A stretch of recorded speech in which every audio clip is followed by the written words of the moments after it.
Okay, we are back now.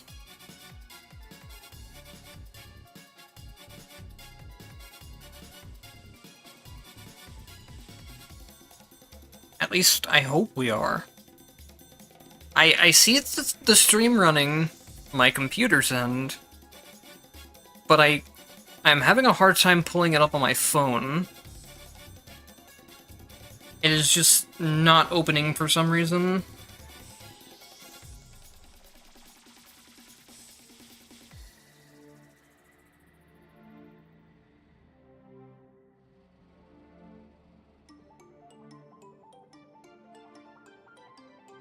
I'm waiting to see if other people can get in here as well. Hopefully they can.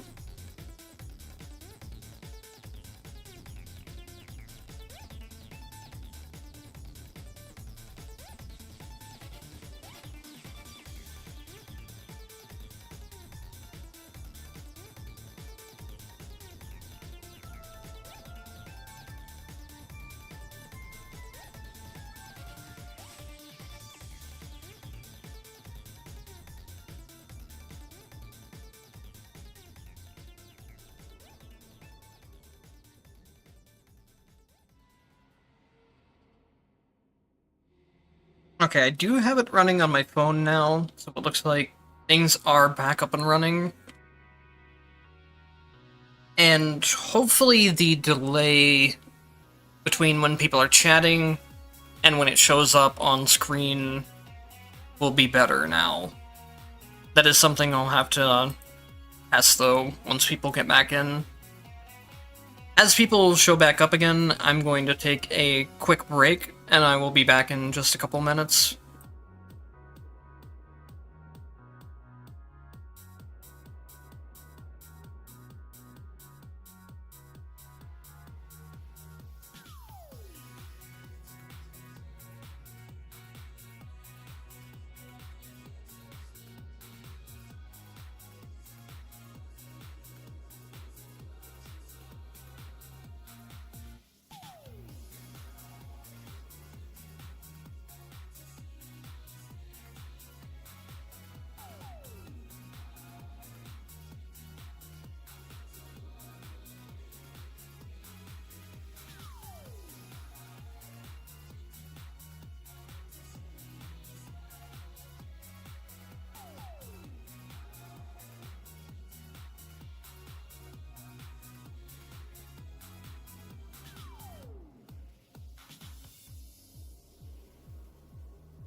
Alright, I'm back.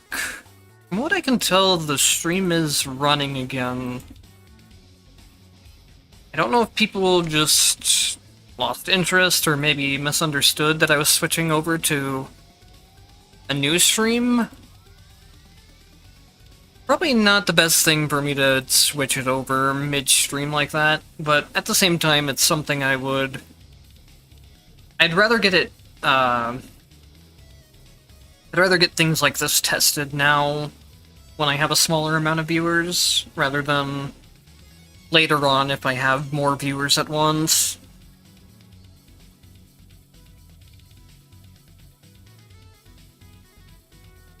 So hopefully people start maybe filling back in soon, or maybe some new people join in.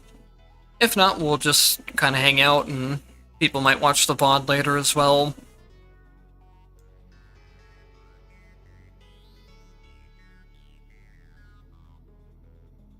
It looks like a couple people joined back in.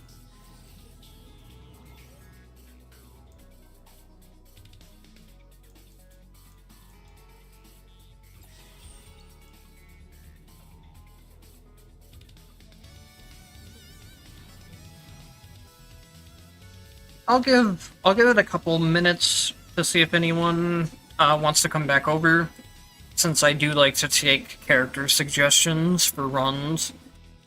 So while we wait for a couple people, I'll just do maybe a random mind challenge thing or two.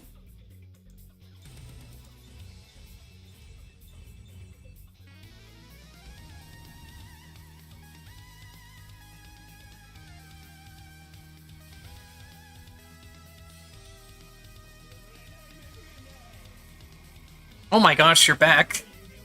It's been such a long time.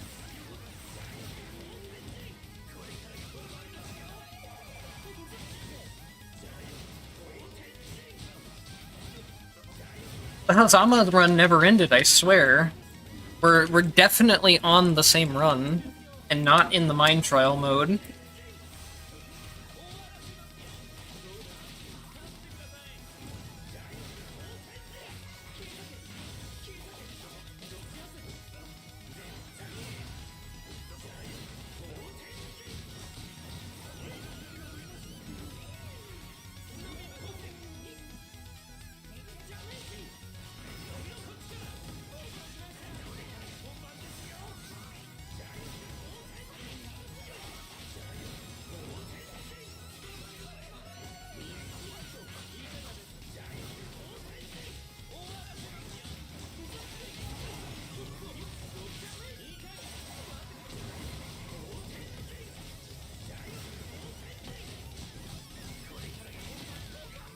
My Hazama is just not playing well today.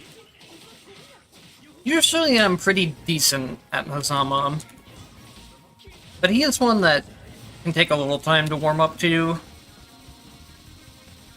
Yeah, get blended, idiot.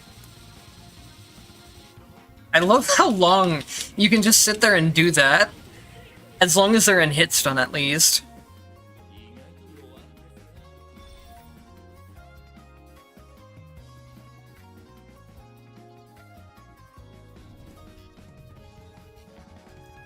Yeah, I'm just gonna do a couple random mind training things and give people a little bit of time to switch over if they want to.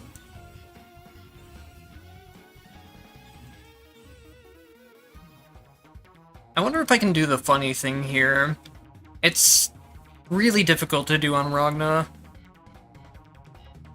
Especially, I don't know if I can do it without Jin passive. Ah, we can try it. We have basically nothing to lose. There's a way that Ragna can get so much height that he can go up to non-Firebite while she's up in the air and just hit her. It's really hard to set up, though. Especially when I don't have Jin passive for invincibility. Oh, come on. He moved out of it. She moved out of that, too.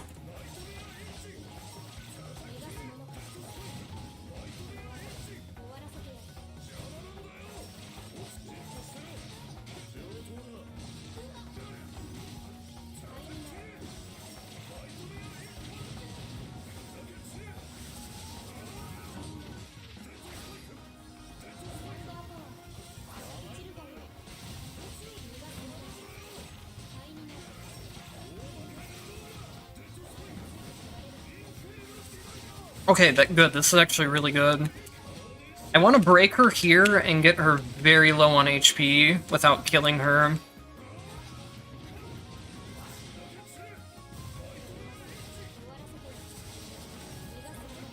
I'm surprised she hasn't gone into her... I might have actually gotten her a little too low. And now she might not go into her phase transition at all. I don't want to kill her still. Now will she do it? I think her phase transition, where she goes up in the air, is just completely skipped now.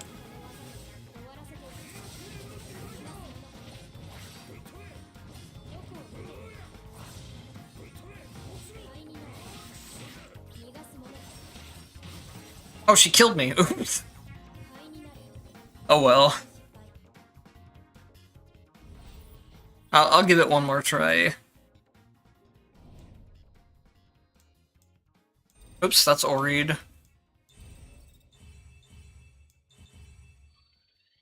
I need her to be really low HP when she goes into the phase transition in order to, like, fully do it. But it's really difficult to set up. Because you can accidentally kill her pretty easily, or you can take her to so much HP that she just doesn't do the transition at all sometimes.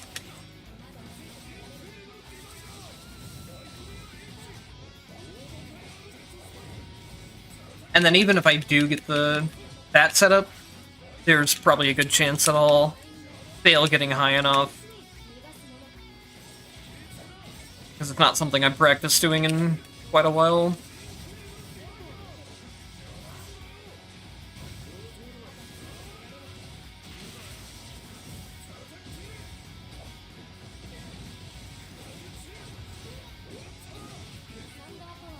Yeah, she's at way too much HP, but I can still at least try getting up to her.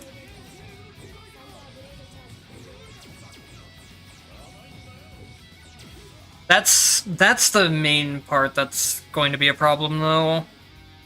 If I don't have Jin passive for invincibility, the lasers just knock me out of the air or kill me. Okay, one more try. With a Ragna that actually has passives and stuff on it.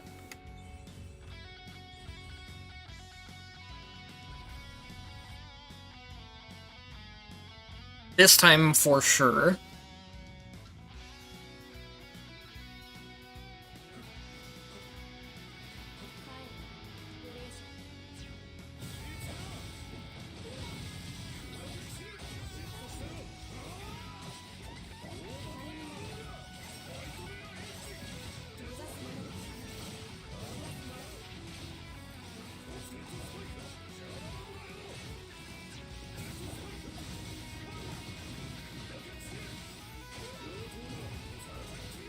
Hope this doesn't kill her. Oh, we're fine. So now I need to trigger Jin's passive, and then that makes me invincible during the entire duration. But I still didn't get up there in time. It's a really tricky thing to do.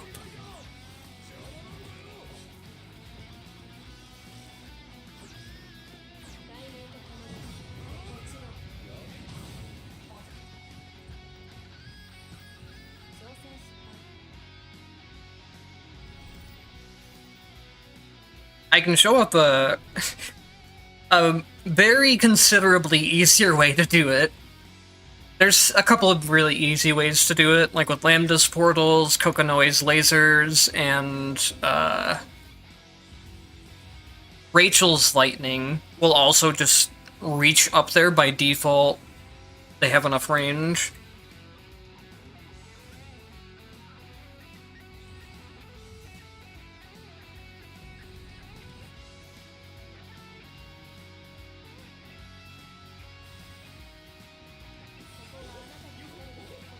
Ragna's and the ones for other characters are much more difficult.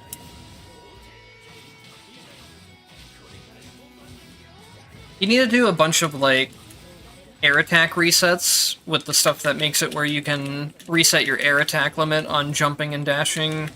You need to do a bunch of those with some kind of move that gives you extra vertical range. Azama can do some really...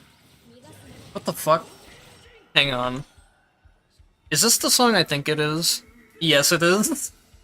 I don't think I want this on my playlist.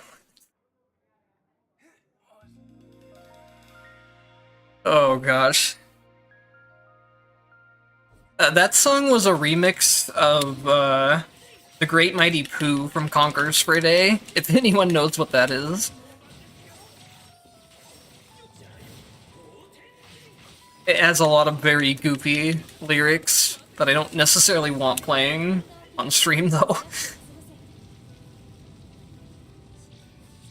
So with Hazama, and with the extra range on chains, he can just have enough range to chain directly up to her, and then you can stay in midair pretty easily with other stuff. I don't have the chain spinning move on this character, which would be a very easy way to stay up there and attack her. That hit me? What? What? Why does her move have that much vertical range on it?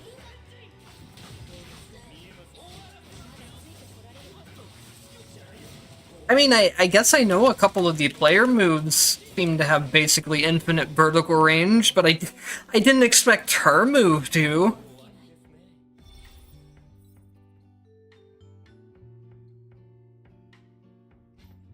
I was not expecting that one at all.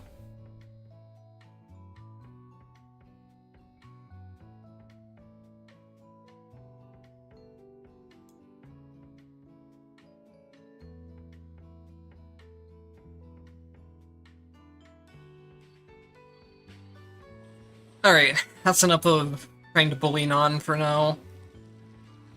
At least in the Mind Trial mode. Do you have any other suggestions of what characters you want to see? If not, I'll just kind of pick one of my own.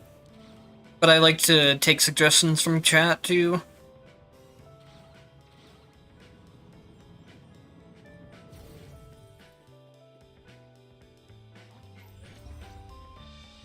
Also, I love this new avatar that they added in the last patch. It's so derpy, and I love it.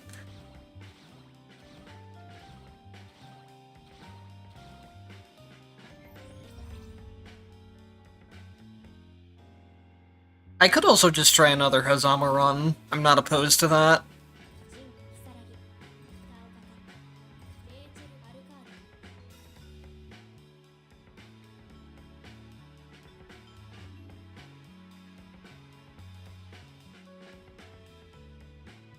Oh, I can definitely play with Jin. We might run into a similar issue with low damage, but Jin, I think overall, would be way more manageable.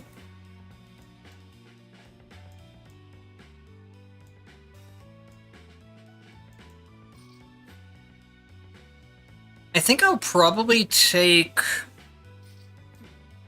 Ragna passive again for some extra healing if I need it, and then I think quick reload will also be really nice to have.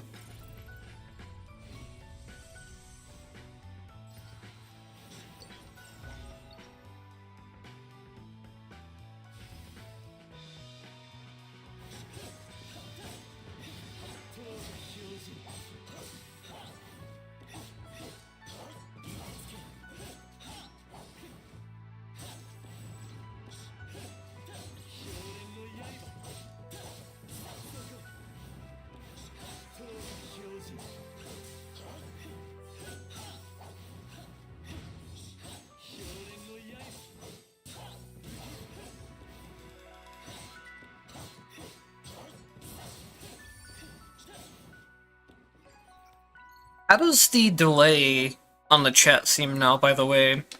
It should be less.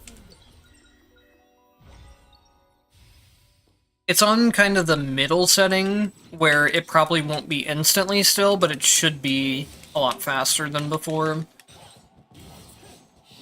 I didn't realize normal latency, because there's normal latency, there's low latency, and then there's one more below that. You wouldn't think normal would be like a 10-second delay, but I guess it is that long.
Messages aren't showing on screen?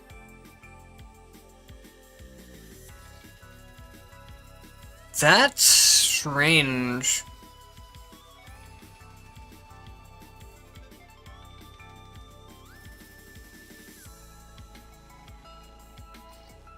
Okay, now I think they will.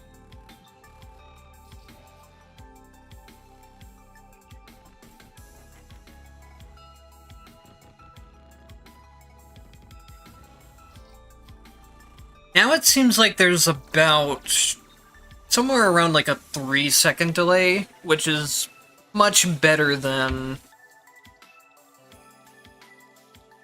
having like a 10-second delay.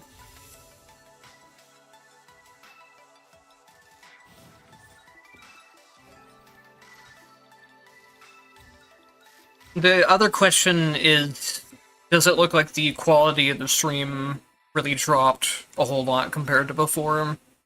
Because the reason why I didn't change the latency before is that it said it could affect video quality.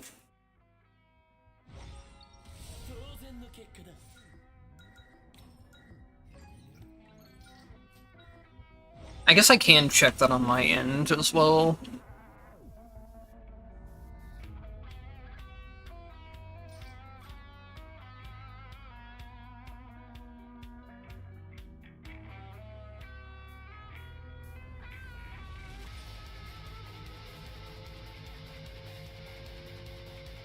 Yeah, the video quality doesn't look very good to me right now. But I don't remember if it was that bad before, too. Or if it's just way worse now.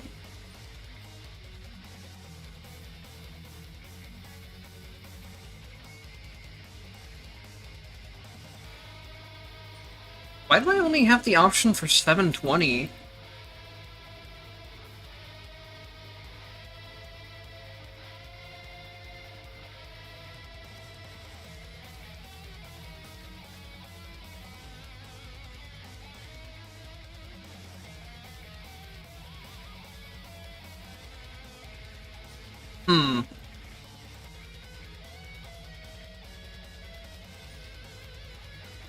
The stream quality should go higher than 720, but that's not really something I can mess around with right now.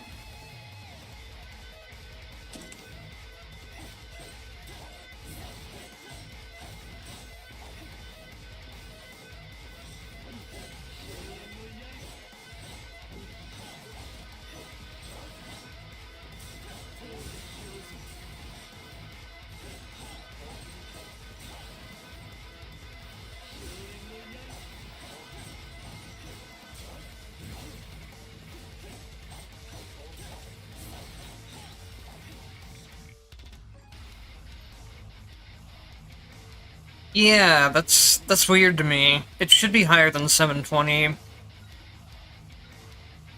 I'll have to check if my previous streams were too, and compare stuff to the previous streams. But it's not something I can really change around right now, mid-stream.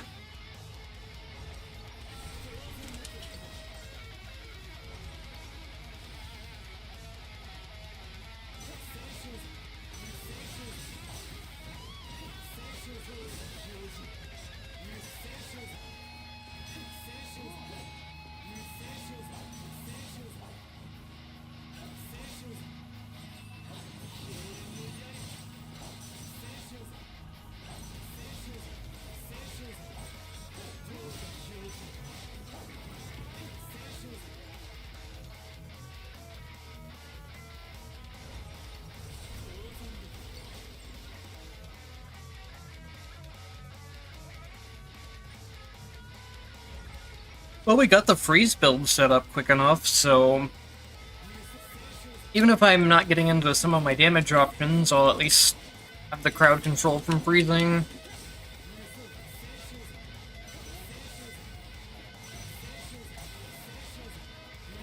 Normally I don't really actually prioritize the freezing too much, because I usually know I can do enough damage to not have to really need the freezing, but in a run like this, having the freeze, especially early on, will help.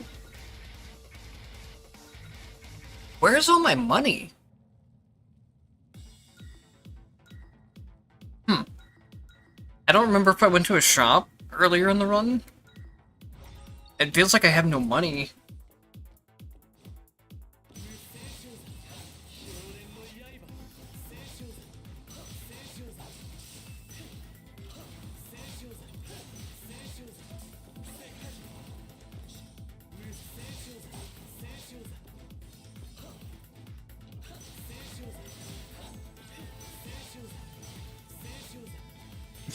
What was that hitbox?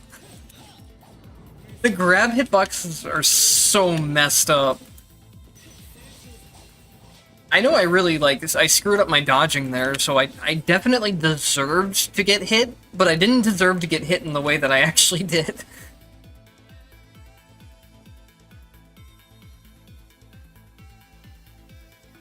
Okay. Maybe it might have been something that was necessary. Like, I had to reduce my bitrate a lot, too, for streaming. My internet is really not where it needs to be for streaming, so I just kind of have to do the best I can in terms of quality.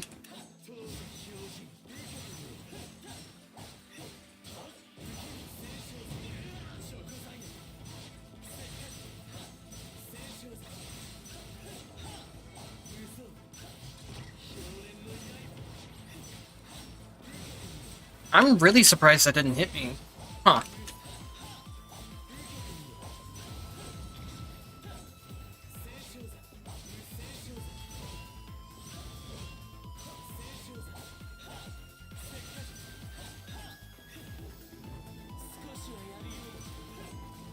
I should probably make sure here just to be safe.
Next time I do a stream, I'll try to remember to change it over where it's not scaling the resolution down.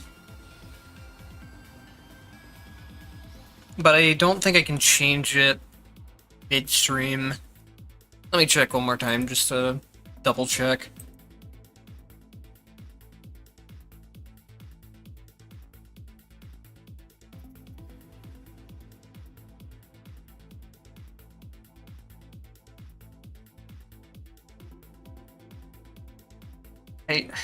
I'm fairly sure that the stream won't end if I hit stop streaming on OBS, but I don't really want to chance it again because I already killed the stream once today. This reward is very, very strong, but the obligation on it is so unfun to play around. This is another time where the in-game description just does not tell you the correct thing. And in this case, it's actually really bad, because it's giving you the complete wrong information. It's not just vague information, it's just the wrong information. It says Sortisho space rewards are randomly doubled. Ah, fuck it, I'll just take it. I don't think I'll be doing too many air attacks on Jin. But anyways, it says the Sortisho rewards are doubled, but actually they're anywhere between 2 and 5 times. Which is a huge difference in effectiveness. Something that the game should really tell you.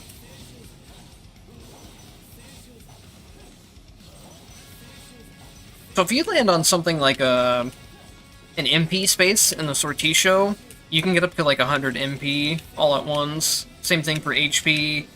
You can get a ton of revives this way. You can get a ton of potential refreshes. It's just very, very good. Especially if you're all the way up to 81 entropy, you have a third Sortisho reroll, so you get even more value out of it. I think it's honestly the strongest overall Covenant. There's a couple Covenants that are just very good, but I think this one has like a slight edge over the others. At least assuming you're at 81 entropy. Otherwise, the two that affect shops, like make items free or give you more shop refreshes, can be a lot stronger too.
Oh, there's a really funny interaction that's going on here that wait, never mind.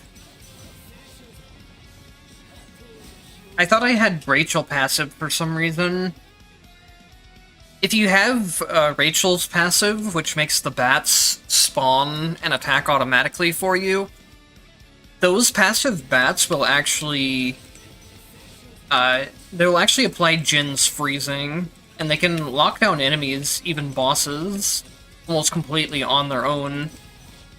It's really overpowered.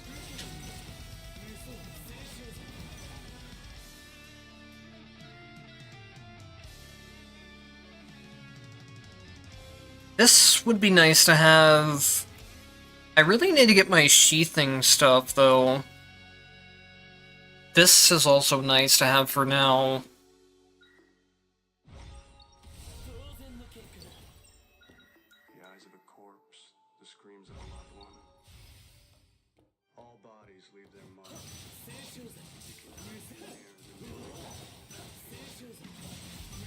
I want to get into a charged attack build, but the charged attack build takes quite a lot of stuff to start going, or to start like working properly.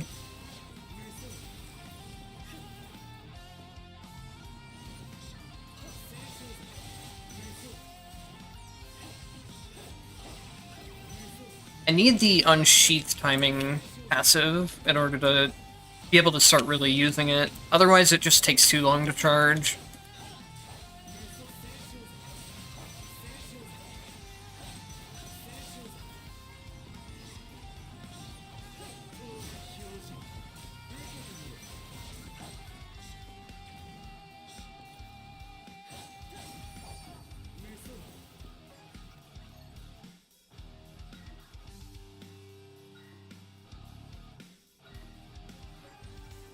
So here I probably just want to hard reroll into it. There we go.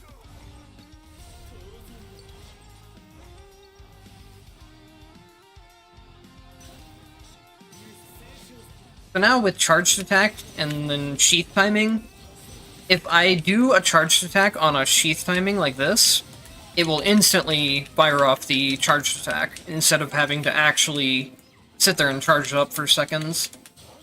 And it makes things much stronger. Right now, it's still not as strong as it needs to be, because we need to unlock Great Homing Slash. But then once you combine this with Great Homing Slash, you can also automatically have that one too, which will be where the build really becomes strong. And then there's a very, very easy way to land any of his sheath timings, or land his sheath timing for the charged attack in particular.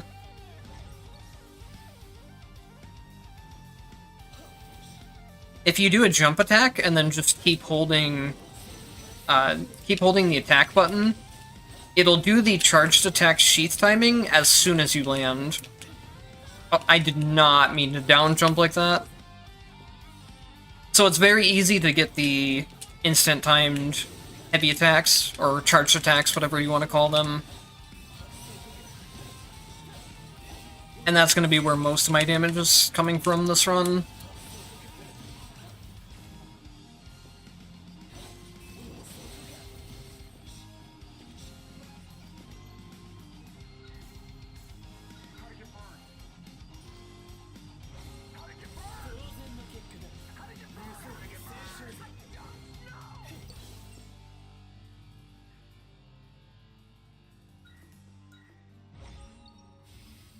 Hello, Chosen Snow. Doing a Frost Arrows build would be really tricky with no tactics.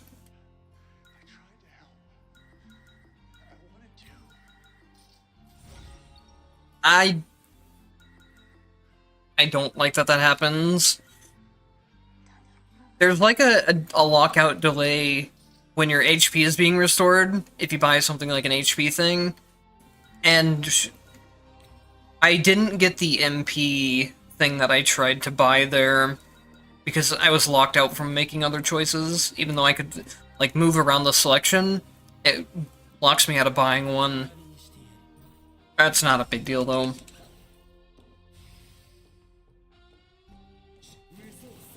Yeah, for Jin, I don't feel like his Frost Arrows are very good in general. They take up a lot of MP, and they don't really do damage compared to his other MP options. I wish they would buff them in some way. They do get, like, a really long freeze timer if you get the hidden effect for it, but other than that, they're just really MP cost inefficient for the amount of damage they deal. I could definitely throw them... I could throw them into this build once I get the charged attack stuff I have, or I need going. Because the extra freeze duration would be nice, since I'll be doing a lot lower damage than normal. But I can't go for them until I get the other part of the build finished.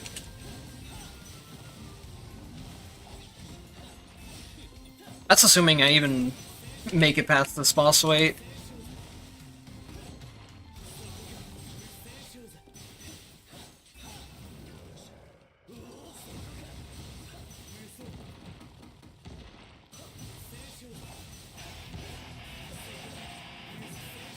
Wait, do I... When did I pick up Great Homing Slash? I don't remember picking it up. That would be helpful information to have during this entire boss fight.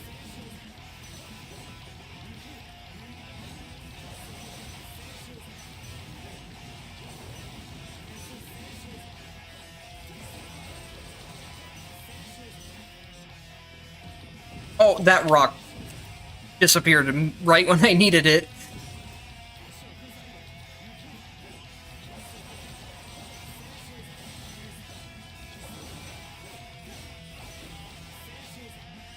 Okay, well, we made it through that, at least. I don't know why I don't remember picking up the Great Homing Slash.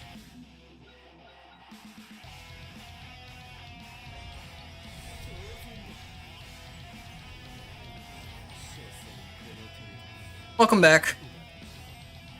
I've been really distracted this run by the whole, like, having to reset the stream midway through. So I'll try to focus back in on playing Jin. I'll be able to pick up the Frost Arrows pretty soon now too, because we have the rest of the build done. So with Great Homing Slash, it's basically the same thing as I said before. If you do a sheath timing, then you'll have it instantly charged. And if you press skill instead of just releasing the attack move, then you'll do the Great Homing Slash version of it, which does a lot more damage and has a lot more range. The funny thing is, you can also sheath time Great Homing Slash off of itself by just pressing the skill button again at a specific timing window.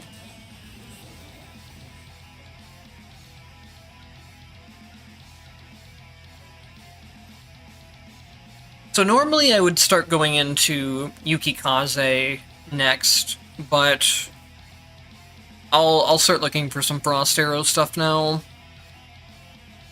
Actually, I don't want to pass up on block. So if you see, like, right here, I can just Great Homing Slash back to back. You can see, like, a little flash when the timing window is. It's hard to see, but it is there.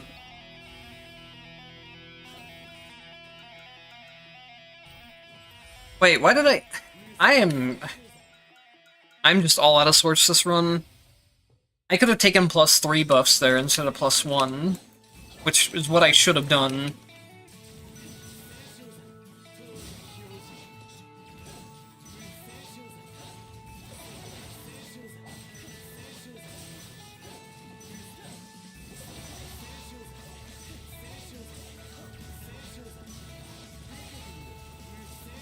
I also need to remember that I have a restriction from Covenant that I don't do any air attack damage, so I need to not try and air combo stuff.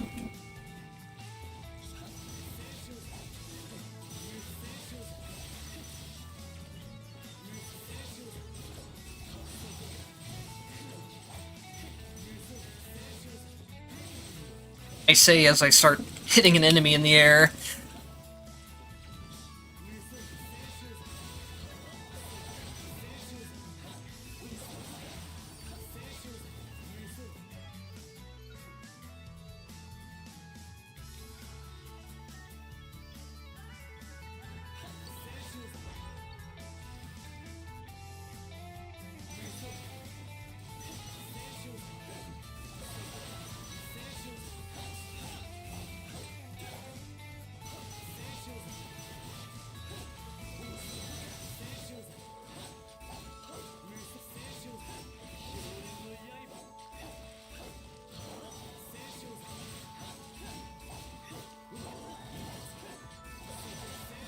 The other really nice thing about the Great Homing Slash build is that it has hidden effects with your universal enhancements that give you stuff like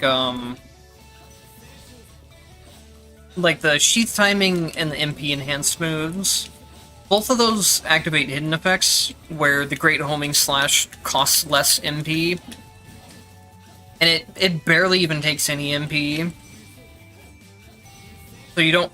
A lot of Jin's builds have problems with MP management until you start getting to really high MP counts, but the Great Homing Slash one doesn't. I think it's only using somewhere around probably like 30 MP right now, which is really crazy. It's even cheaper than the cost reduction on stuff like the Frost Arrows and his regular skill.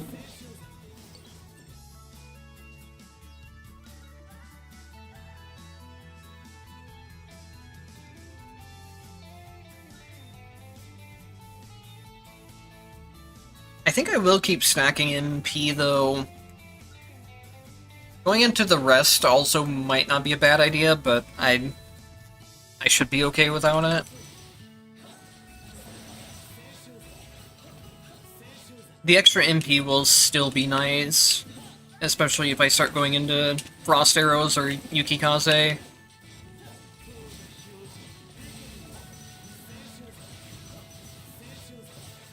I'm trying to think of what would be the best way to build into Frost Arrows for like in terms of a tactics run. I think what's it called? I think lightning impulses might be fun to use with them, since they hit a wide range of the screen, and then they'll make enemies explode off the impulses and apply impulses to other enemies.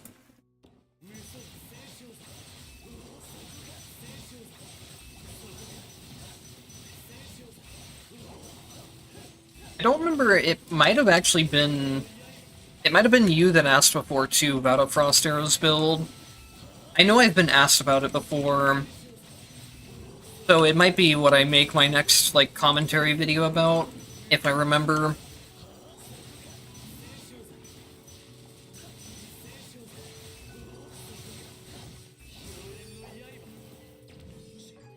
And then I guess I would probably also want to... I probably want to play on Transcendence mode, maybe. Even though the bosses get really tanky. Because being able to level up Noelle's Legacy passive or Legacy active would be nice for some extra MP regen.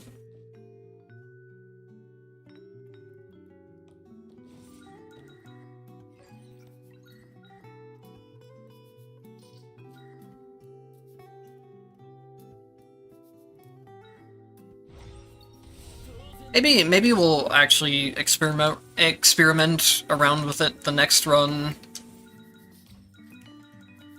I know the stream was supposed to be like no tactic runs, but I have done... This will be the third one at this point, so it doesn't have to be the entire stream that's no tactic runs. It does sound like something that's fun to mess around with.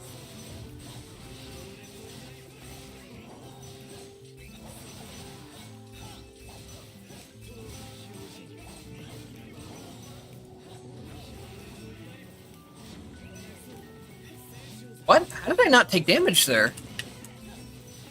I swear I should have taken damage there.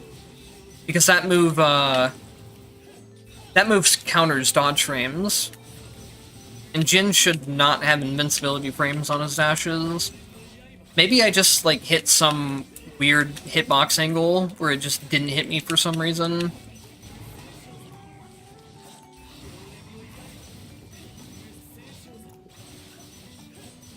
Maybe it could have also had to do with, like, he got frozen at a very specific time, and it made the hitbox not active or something.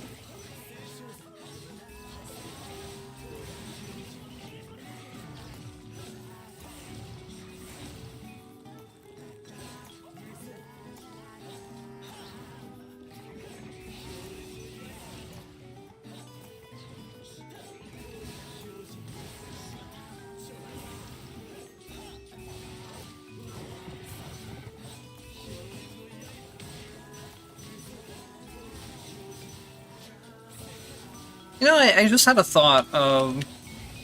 I think one really interesting way they could go about buffing Jin is make it where if you do a sheath-timed MP move, then you have reduced MP cost on it.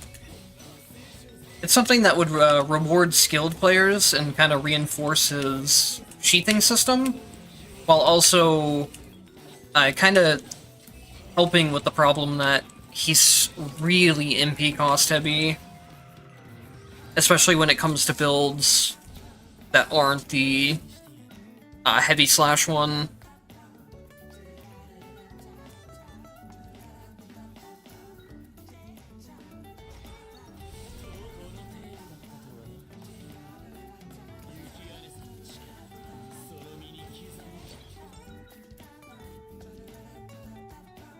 I've always said that another interesting buff, too, would be for him to get, like, a stacking damage bonus for a short amount of time based on how many sheath timing things you hit consecutively.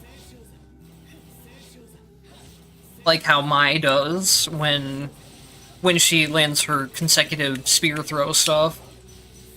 And Yukikaze does get something similar to that, too, where the more of Yukikaze you land in a row, the more damage it deals. I think that same thing could be applied to how many sheaths he lands in a row.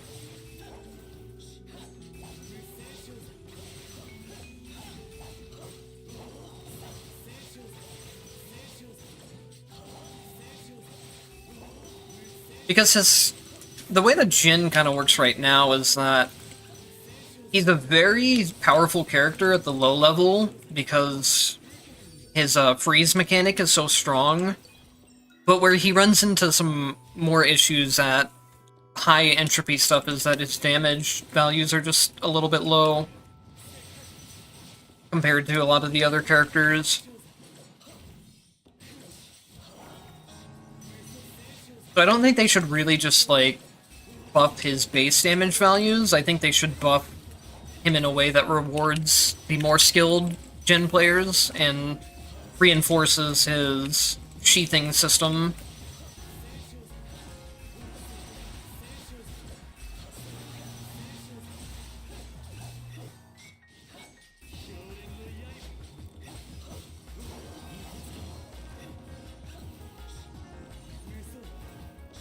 Where's the last enemy? Oh, it just another area had to open up.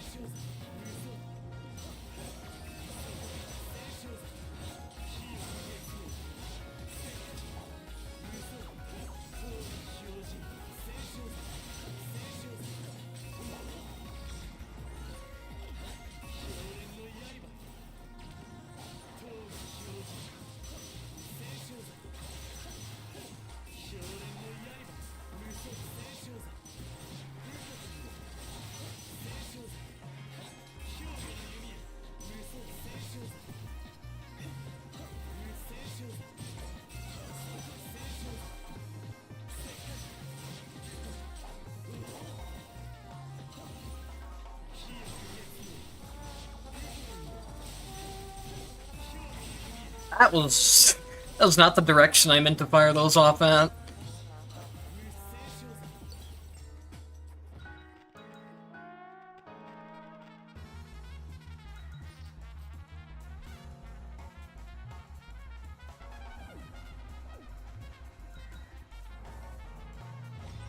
I think we're probably fine at 340 MP.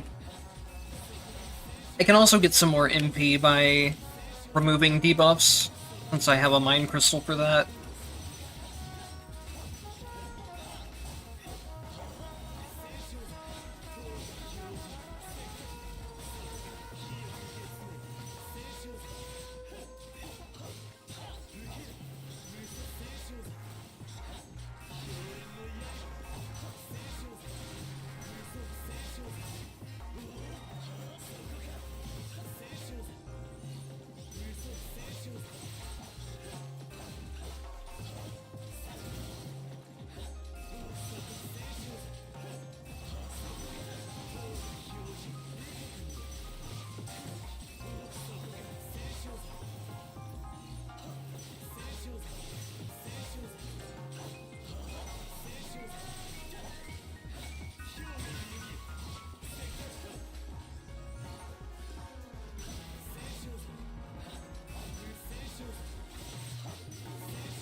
always kind of like catches me off guard when Jin says Muda Muda, because it reminds me of JoJo, or JoJo's Bizarre Adventure.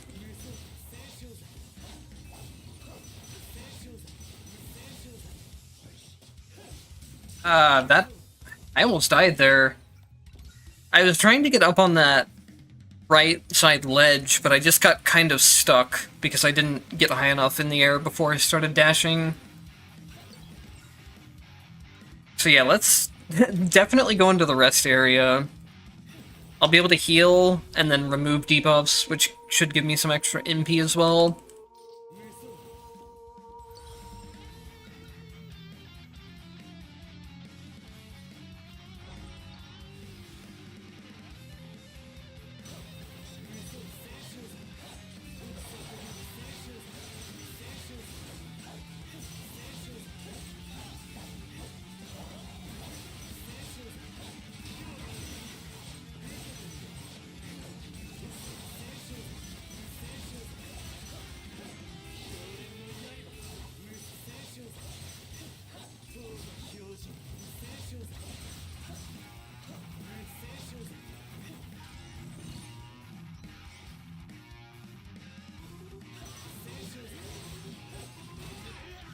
Oh, that was not good.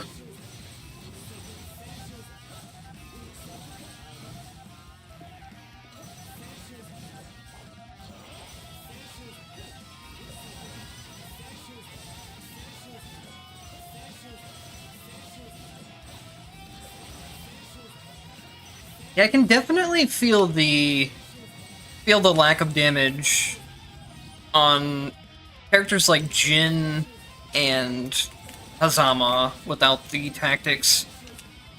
On characters like Lambda and Icy and Kokonoe, I barely even noticed by the end of the run. Rachel would probably also be pretty easy to do no tactics with. I think probably in a theoretical situation, Hakumen is the best no tactic character. But a lot of people don't like know how to play Hakumen or don't enjoy playing him as much as the other characters.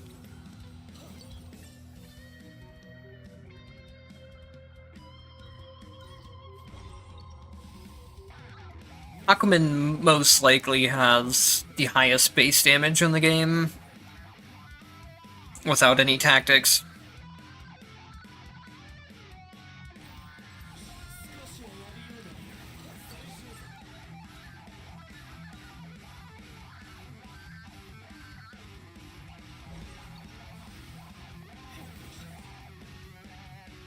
Well, this certainly isn't what I want to see for an event. It's free money at least, but not what I want to see on a no-tactic run.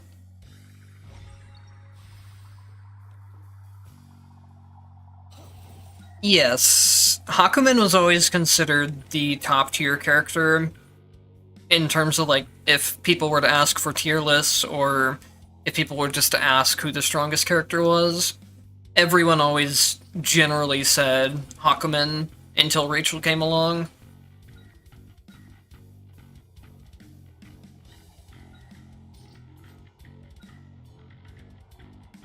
Let me check where we're at. I think I need SP skill if I want to get the freezing duration on these, or I could get the other skill for it. Yeah, we'll have to take this because we don't have rerolls, or we don't have many rerolls left.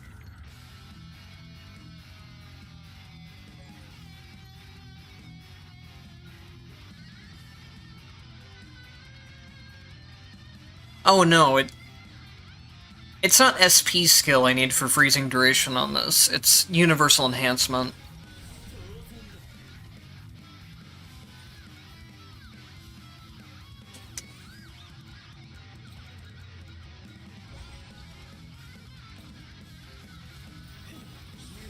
Alright, let's see how this goes.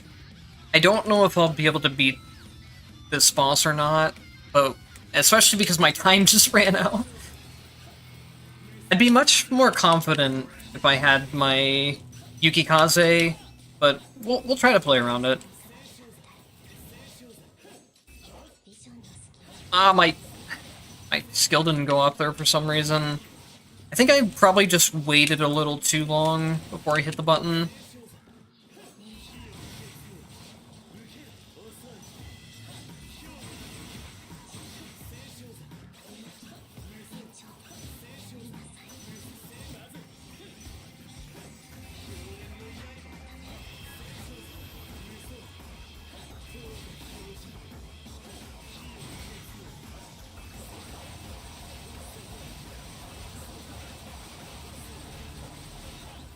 Wow, that did no damage. I guess I'm now realizing how much of Jin's skill damage comes from Frost. I just casted Great Homing Slash like 5 times back to back.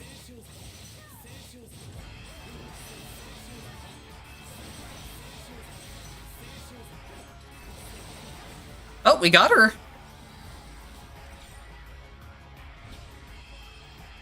You're saying that's a lot of damage, and I'm saying that's basically no damage compared to what I'm used to it dealing.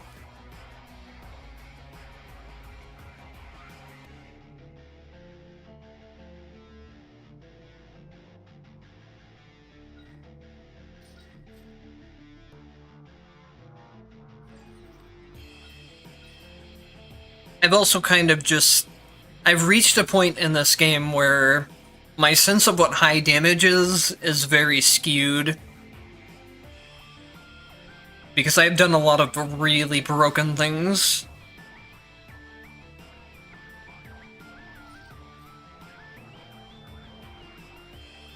Alright, let's take...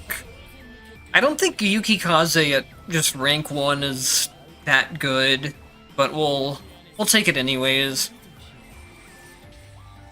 And then I probably won't mess around with any of the Alpha Space stuff.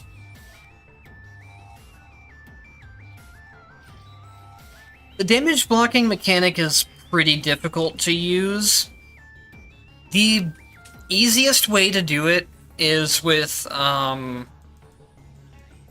if you get a couple moves like with Fubiki, you can charge it, and then during Hyelton Donka, I probably did not pronounce that properly. During this, you can also get where you can block moves with it. I did not want to go in there. I'm way over here, game. Why are you interacting with the thing?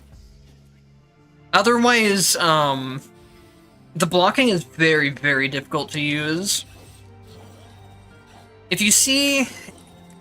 It's very hard to see, but there is like a very brief shielding effect when I do some of my moves, and that's when your block timings are.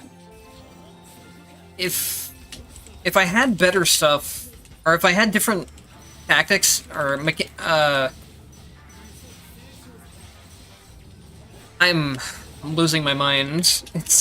It's getting late into the stream to the point of where my brain isn't working anymore. If I had some different potentials, it'd be a lot easier to show off the blocking mechanic and the blocking animation. If you remind me after the run ends, I can go into a character with all of the potentials and show it off there.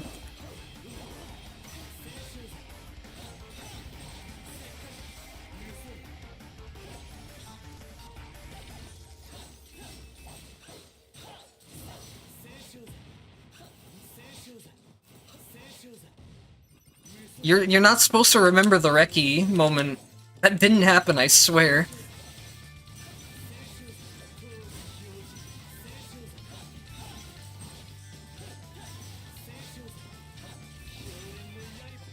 If we get a good if we get a good build for Jin going on the next run, I'll try to remember to go into Reki.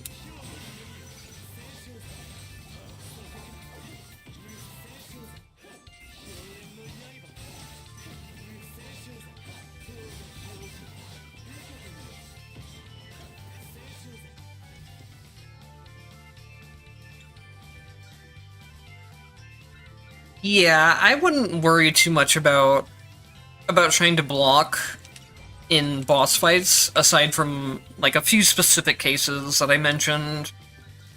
Maybe I'll get the potential for it here. Okay, perfect. So this is one very, very easy way to utilize the blocking, and that's with the hold attacks. So now you can see that I get the block duration the entire time I'm charging it like this. It makes it much more lenient to try and block things, and you can just kind of skip some boss attacks that way. The other way is that you need the charging from Fubiki here. It's not this upgrade, but it's the next upgrade afterwards, where it says you can hold attack to power up the second slash. So I can actually grab this here and then show it off against Susano.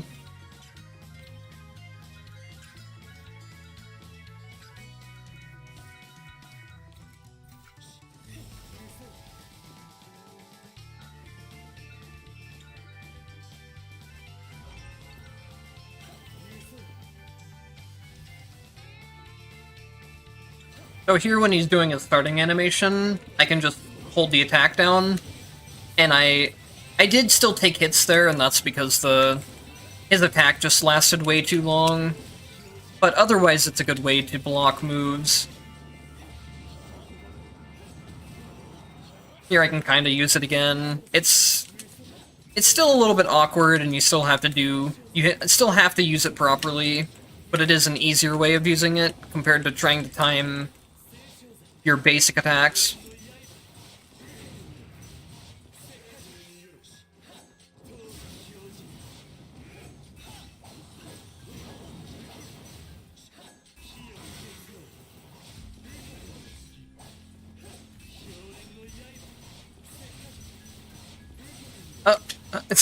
He's just stuck walking backwards again. It's not even in phase 2 this time.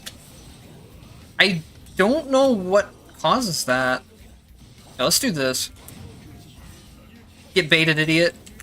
My counter didn't even hit him, because the hitbox got, like... I got pushed too far back aside from him, I guess.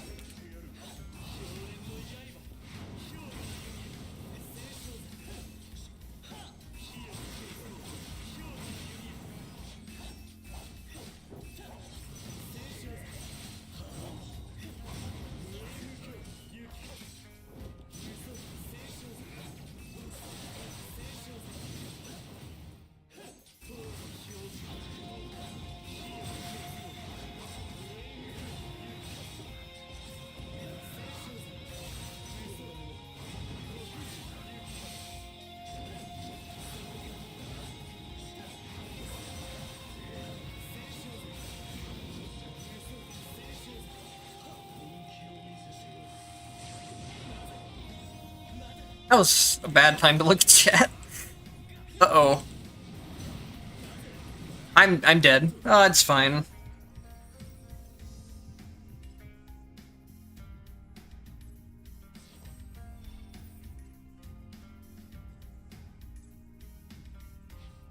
That was another one that definitely would have been a winning run. It was just my own skill issue. I'm getting way too distracted. Okay, so let me go into training for a second.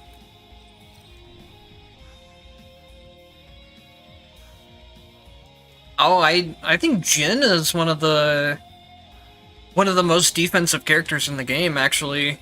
He has freezing, he has a lot of iframe options, and then he has the blocking stuff. But yes, he is definitely one that takes a lot more time to learn. Also, one of the defensive options, the game just doesn't tell you that it has iframes at all. Crystal Moonstorm, which is the down attack, has iframes, and it doesn't tell you. These are pretty difficult to use, because it's not the entire move that has iframes, it's just part of the move.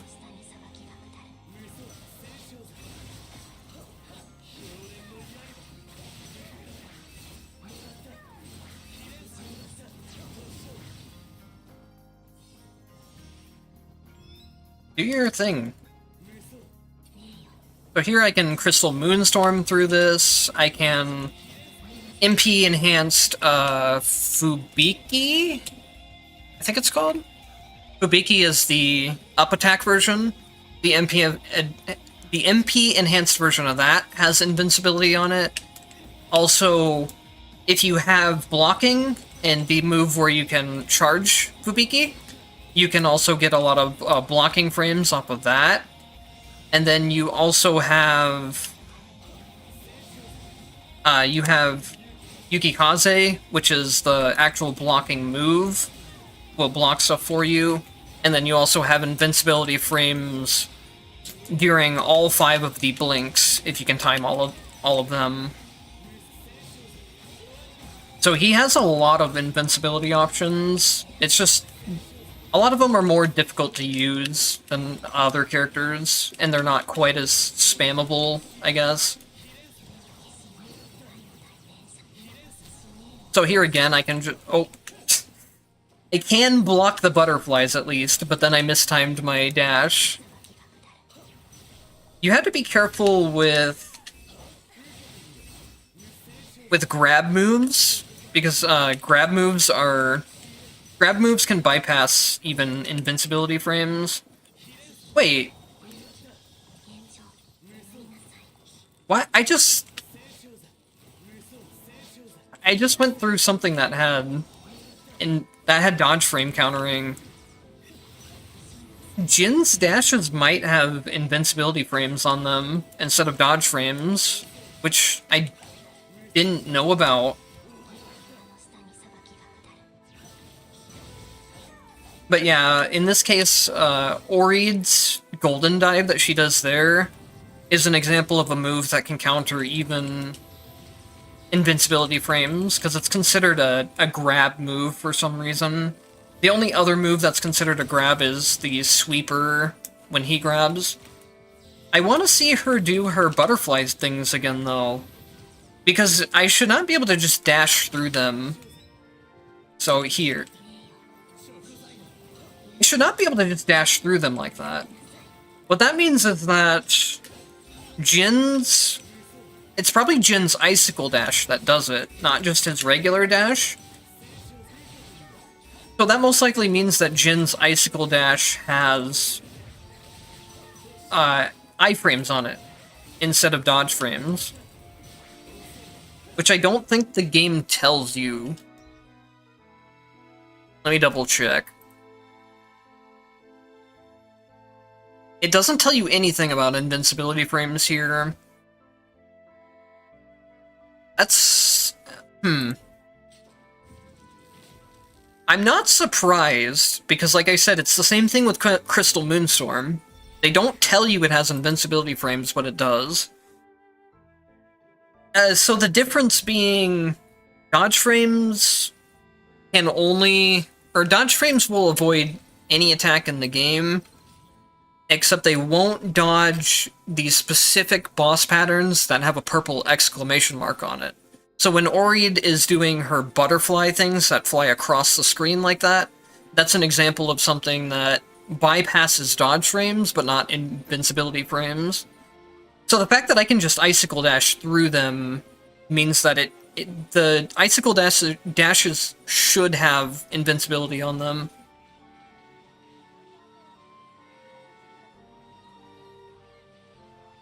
Does the game tell you anything about anything? No, not really.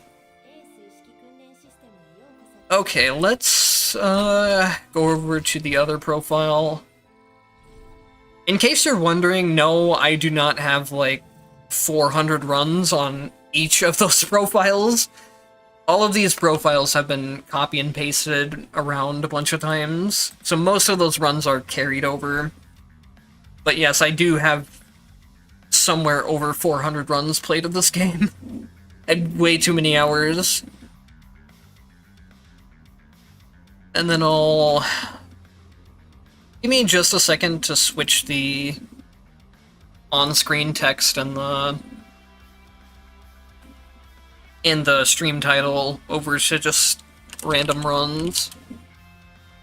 And we'll do a we'll try to put together a Frost Arrow build for Gen first.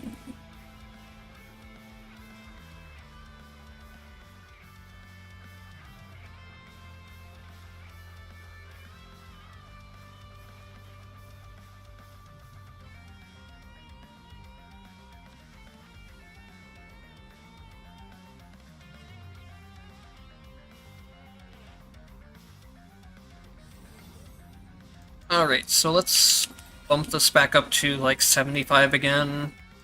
I think 75 is a good range to play on, for me at least. Oh, you guys want to know another random bullshit info that the game doesn't tell you? 1 second.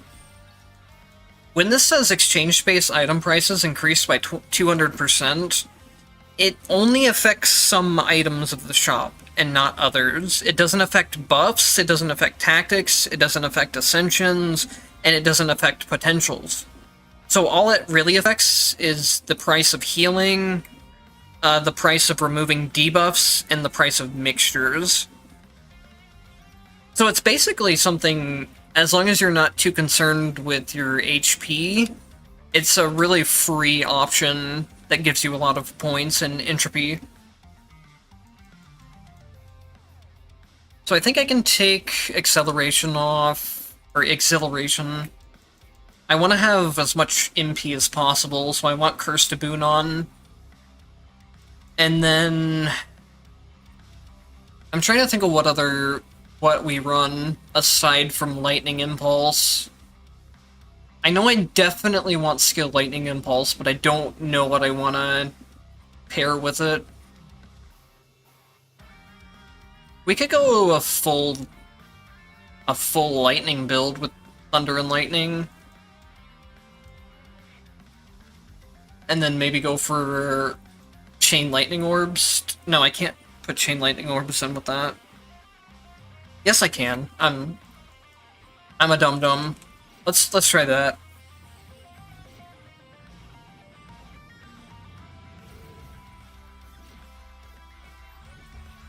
The other thing would obviously be just run a Frost skill build, but I don't think that would look as cool.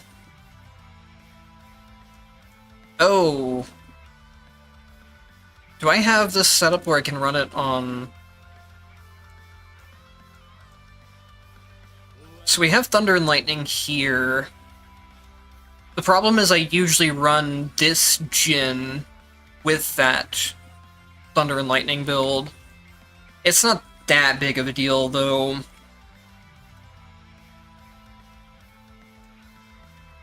We can just pick that up mid-run, but it will make the start of the run a little more awkward.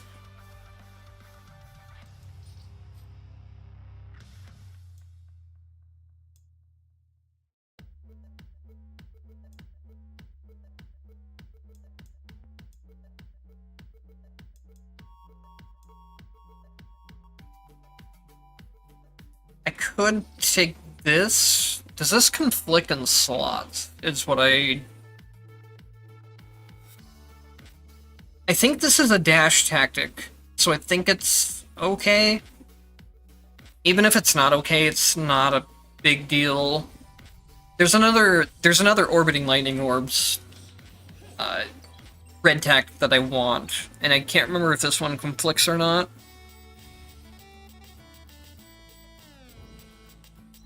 Let's see.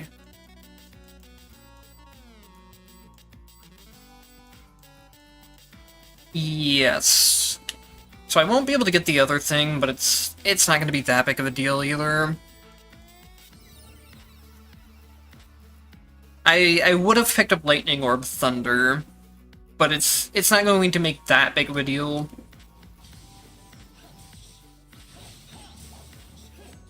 Having the Lightning Orb Thunderbolt will also really help get us through the early part of the run.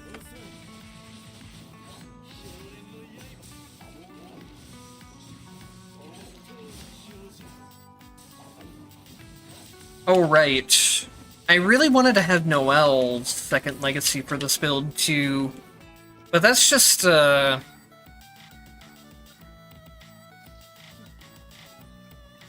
just the annoying part of the whole legacy system, is that the tactics and the passives being tied to the exact same character makes it really difficult to do specific stuff unless you go and set up those characters specifically for each build you do, which is what I have to do a lot of times.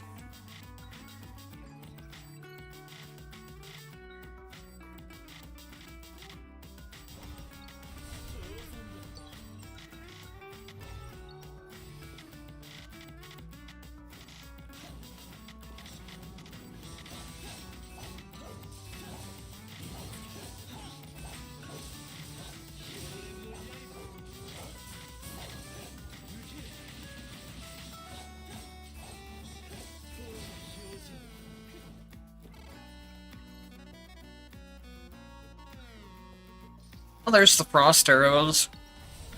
I think I really need to get the MP cost reduction for them as early as possible too.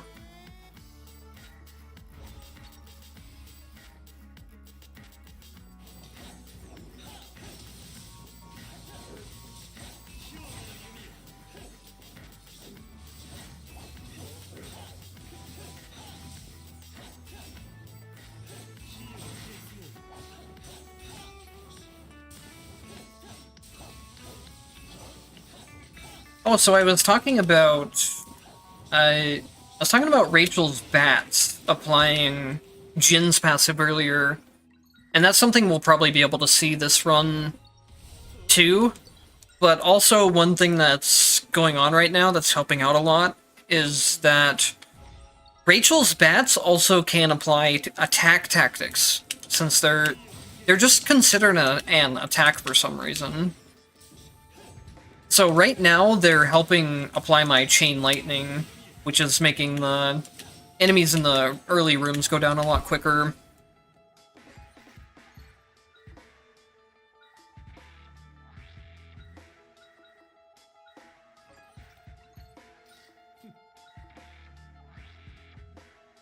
I will take this just to save on rerolls. I do want the MP cost reduction, ideally more though. So yeah, not only is Rachel broken as her own character, she's so broken that she transcends to being a broken legacy passive as well. Honestly, even her legacy actives are very good. The frogs can pull aggro for you on boss fights, and then the wind is very good at pushing enemies like either into traps, like I can do here, or just pushing them all together for you.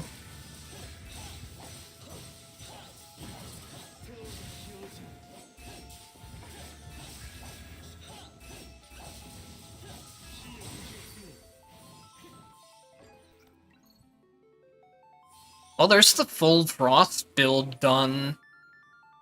I don't really care about this right now, though, honestly. I don't have the MP to really use it.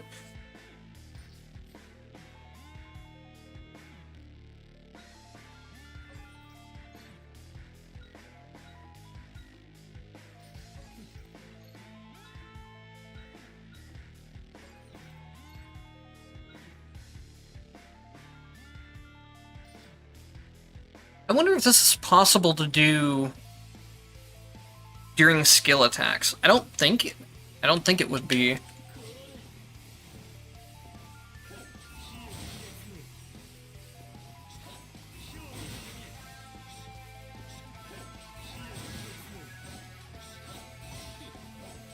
No, I think it's only possible during normal attacks, which makes sense.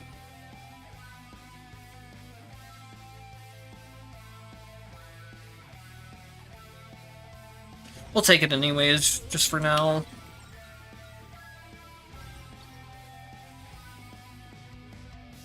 Wait a minute. Let's realize something.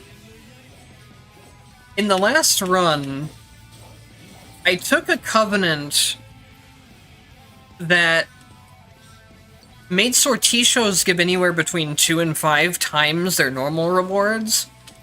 And then I don't think I took a single sortitio the entire time after that. That definitely would have helped.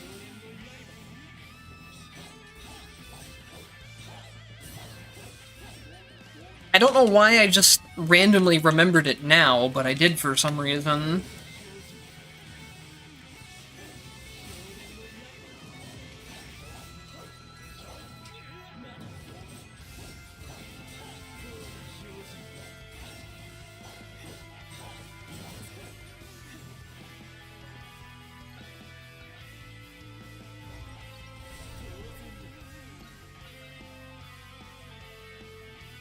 I don't want impulse paralysis.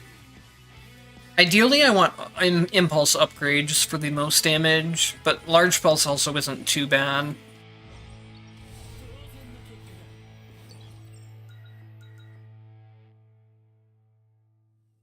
I don't even have the money here for exchange, so I might as well just get rid of the debuffs, I guess.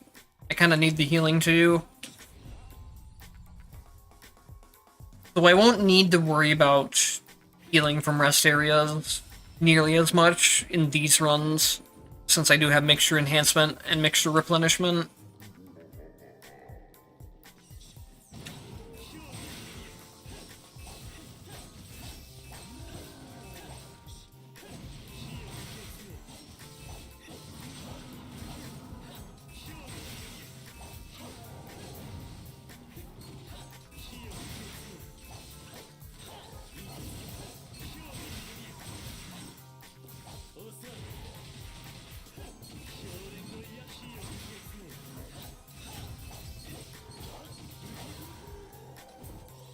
Well, that felt really good in terms of damage, but I don't know how much of it was the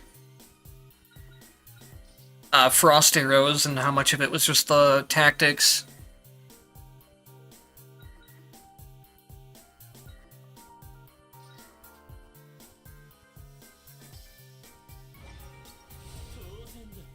It'd be nice if there was a DPS meter in this game, but I don't know how hard it would be to add.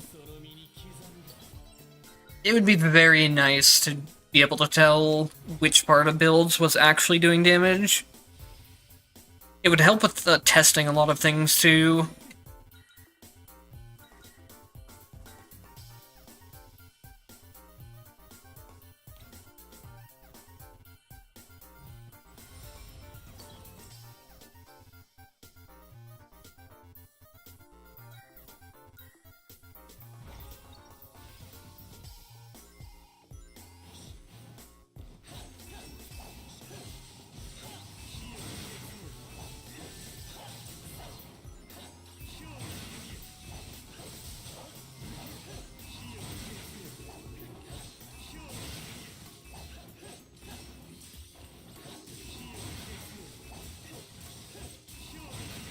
And I think the nicest part of the arrows will be that it's going to apply the lightning impulse in a very wide area.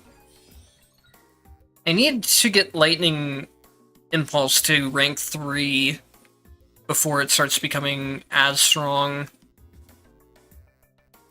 Which I might just refresh here. There we go. We want impulse upgrade.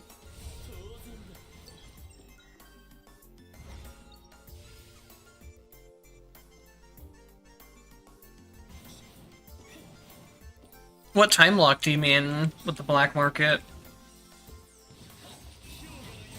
Was it like taking away your timer during there?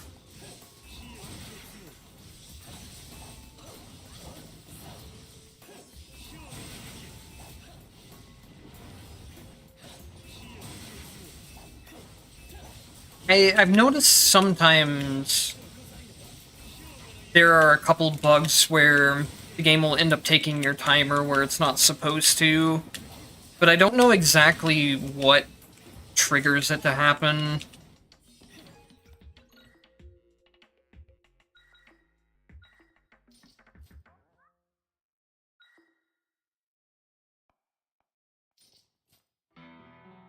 of tempted to go like into a Holy Mark build as well, but I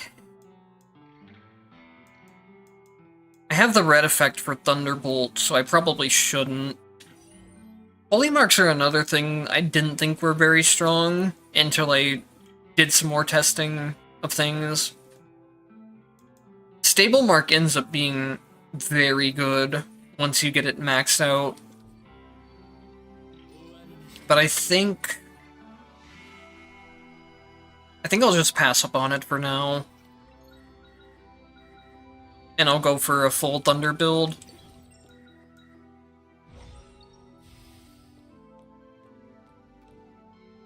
Oh, the game was freezing. I never had that issue, but I don't doubt what you're saying.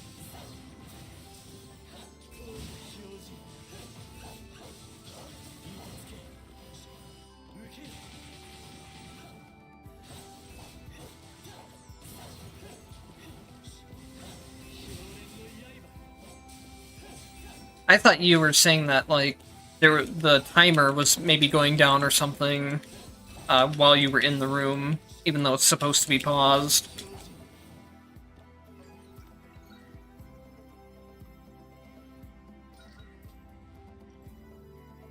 So what I was saying before is that we have Lightning Orb Thunderbolt, which is a red effect where every time the Lightning Orbs hit something, they'll summon Thunderbolts.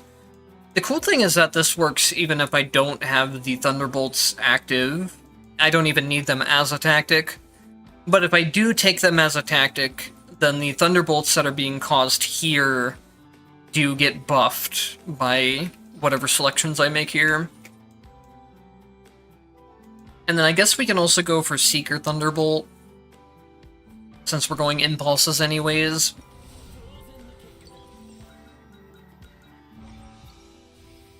Seeker Thunderbolt won't really make a big difference in damage, but it's better than nothing.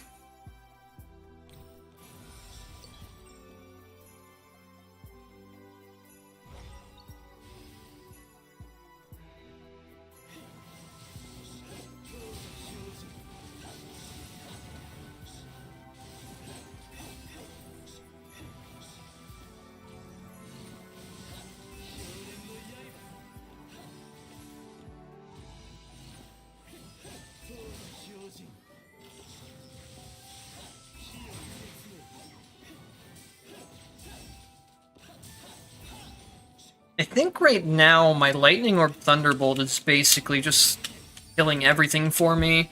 Though there you could see one of the things that I was trying to set up with impulses, where the Frost Arrows just did a bunch of AoE damage, and then everything exploded into impulses at once. And now that we have the final upgrade for impulses is where it should start taking off even more. The final upgrade makes it where when an impulse detonates, it puts another stack of impulse onto any enemies that get hit. So even if an enemy is out of range of the first set of impulses that go off, or like if a group of enemies also respawns during when they're going off, they'll get applied by impulses, and then they can also explode. Impulse builds are very, very fun to work with.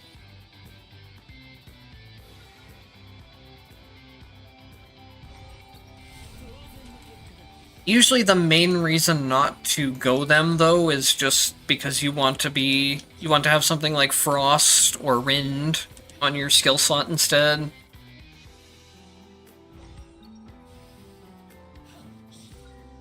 If you're running a skill-based build, and you're putting impulses instead of Frost, you lose out on a lot of your boss damage, which is usually the main issue of kind of a lot of builds in the game, honestly.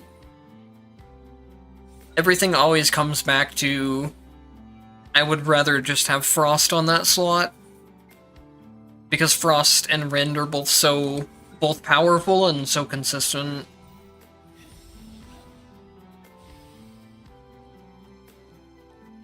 And when I say rend, really what I mean is rending impact. Because that's the upgrade that makes rend actually useful, not the rend itself.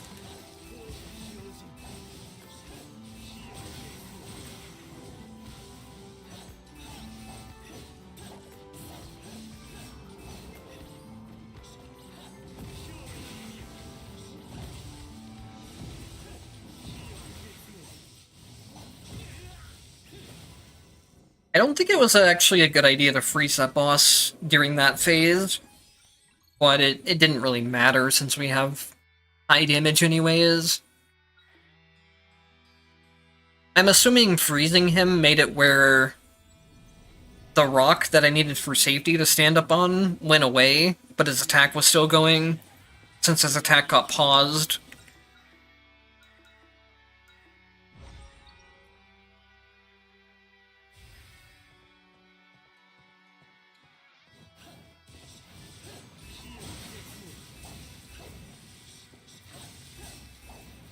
I'm still going to say that a majority of the damage right now is coming from the Lightning Orb Thunderbolts, though.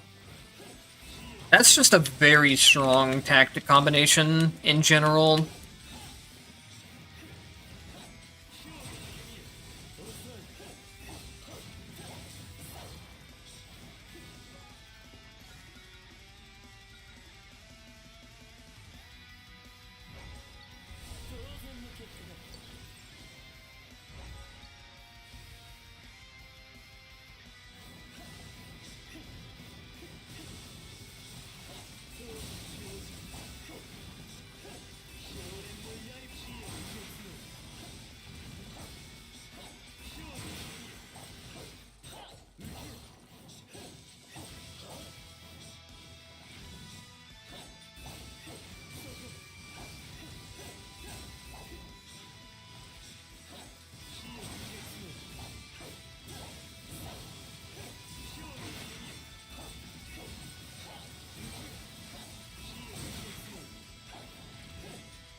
Yeah, Lightning Orbs would be really good on Hibiki.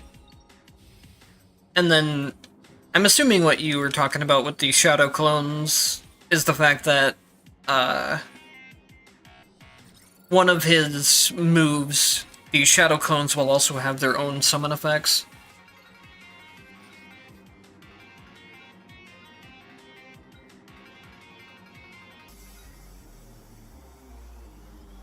I think we want to upgrade the impulses, even though the Thunderbolts are probably a better idea.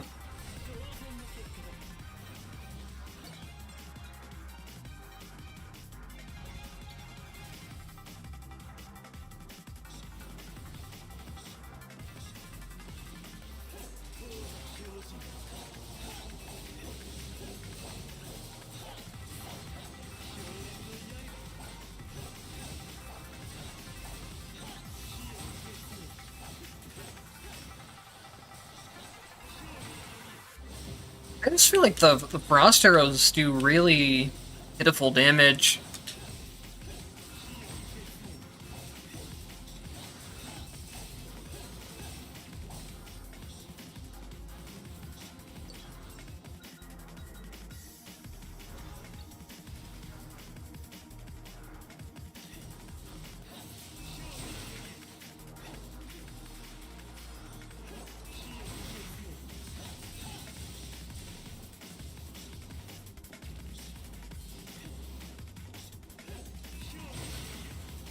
Yeah, it pretty much like half health the enemies, which I guess isn't really that bad, but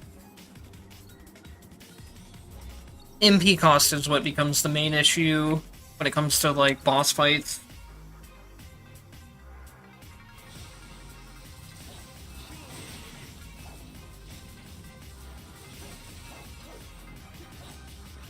Yeah, at the next boss fight, I'll try just completely spamming them out.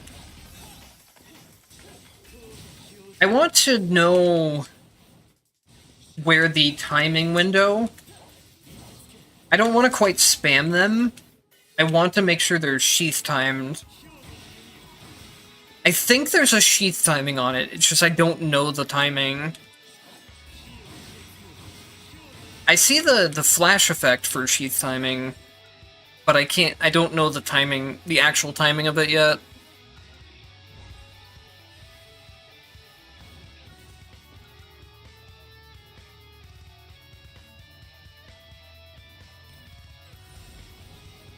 You know what? Yeah, I'm doing it too late.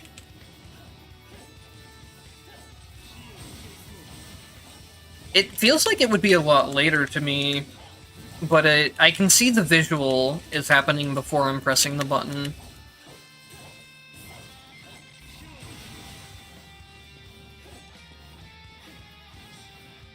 It's also kind of hard for me to hear my sheath timing right now,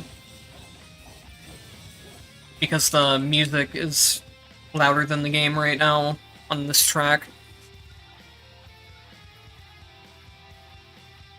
I do have a Jin set up somewhere with 1000 MP on it that I could try just completely spamming the frost arrows on. I'll have to try to remember after this run.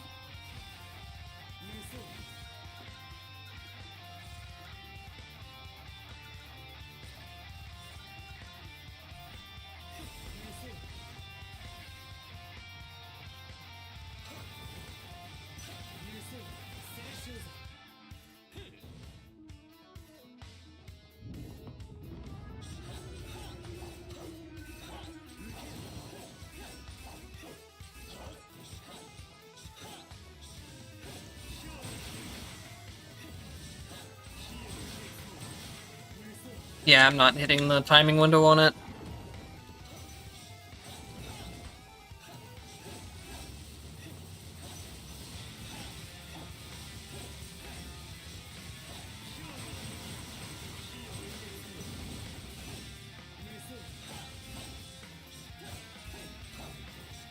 I can't always just, like, spam it out, too, like that. But I feel like hitting the sheath timing windows would be much better.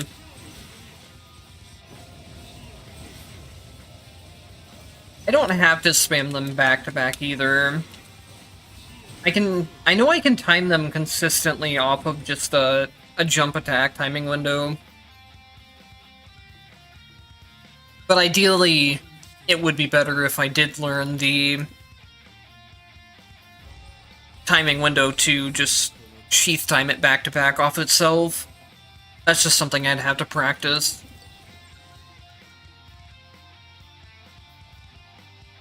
Okay, so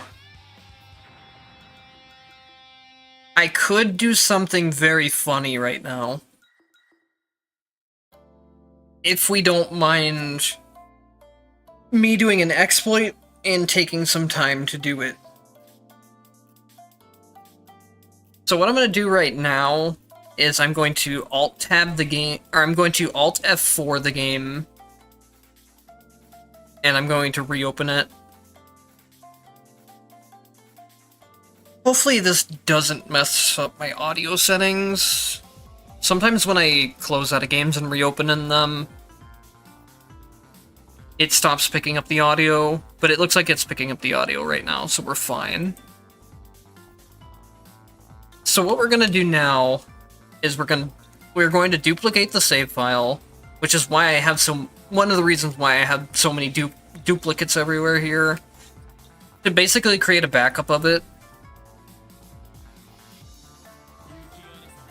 And then this allows you to RNG manipulate room options. So we're going to go into the Covenant, and we're going to see if it has something I like or not. It doesn't have what I want, so what I do is I go back to the main menu, and so this is the second file that we duplicated and copied over. we're going to copy it again and put it back over place of the first one. You always want to keep this extra duplicate there. You don't want to select that one and go into that one accidentally. So now I can go into the Covenant again, and it will re-roll the options. You have to do this before you go into the stage. You can't copy your save file once you've already went into the stage, because it loads in the RNG as soon as you select it. This is not something I would recommend doing casually, though. It's an exploit for sure. But if you're trying to test specific things or do something funny for a build, then it's fine. What I'm looking for here is a specific Covenant reward that makes it where every time you use a skill, you have a chance to fully restore your MP. If I can get that within a reasonable amount of time, and with a reasonable obligation on it, we will do something very, very funny with the frost arrows, because we'll be able to just chain them back to back most of the time.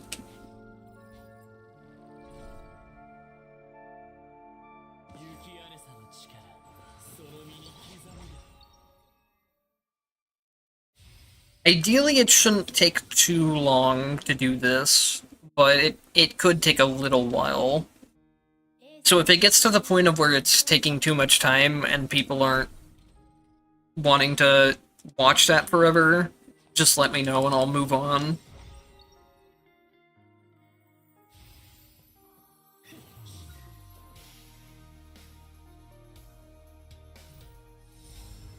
I've had this idea before too, but I've never actually tried it out. It should be very funny to see, though.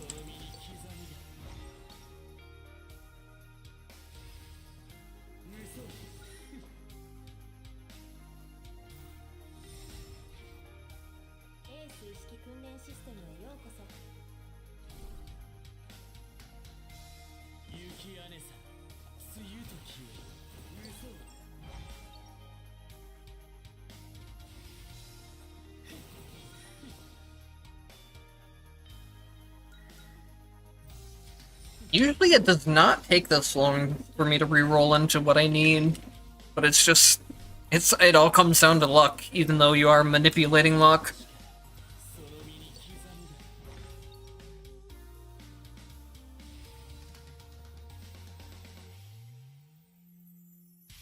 Yeah, I could see it being really good on Noelle. I had it on Lambda when I was doing 100 Transcendence runs on the stream, and it was crazy on Lambda.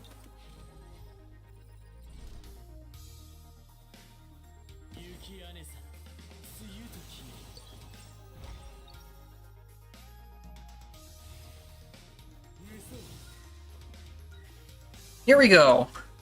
We will no longer do any ground attack damage, but it's fine, because we'll have extra MP. Hopefully. Also, I don't need ground attack damage either when I have the Thunder Orbs. They can just do the damage for me. I still need to get more max MP to, like, guarantee that I don't ever run out of MP, but it should still be pretty funny.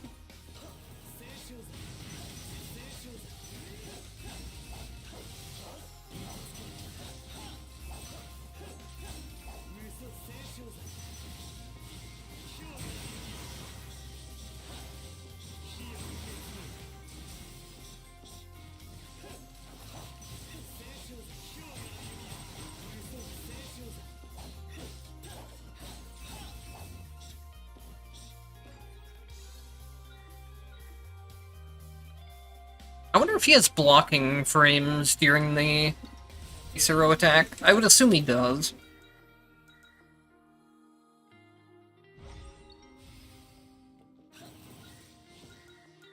Ooh, max MP.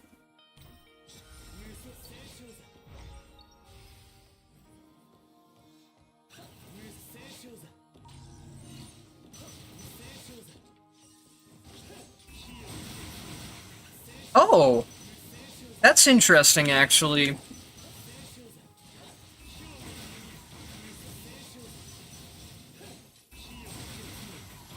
It looks like as long as I think as long as I sheath time the first one, all of them remain sheath timed. At least that's how it looks like. It's hard to tell though. Because the normal arrows would only go to like the corner there. And then if I sheath time the first one, all of them are getting benefit from it. It's not a mechanic that I knew about, since I never really played with the ice arrows too much.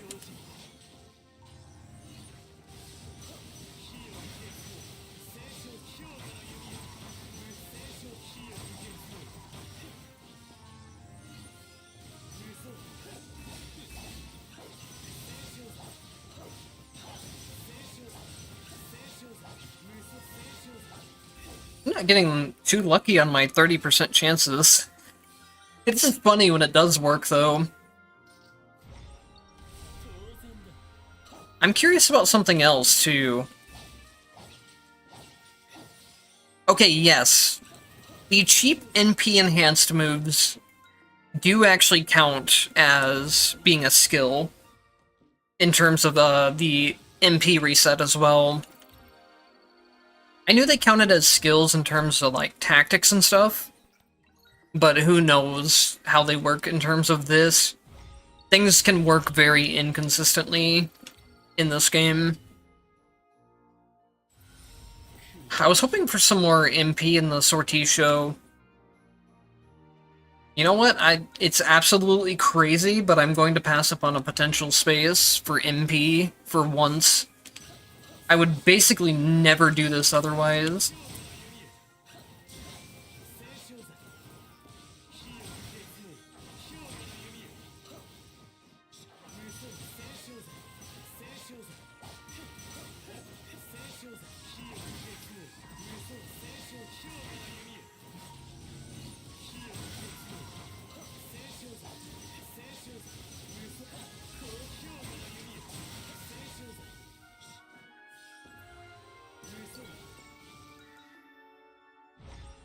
Hopefully we get some MP from here to...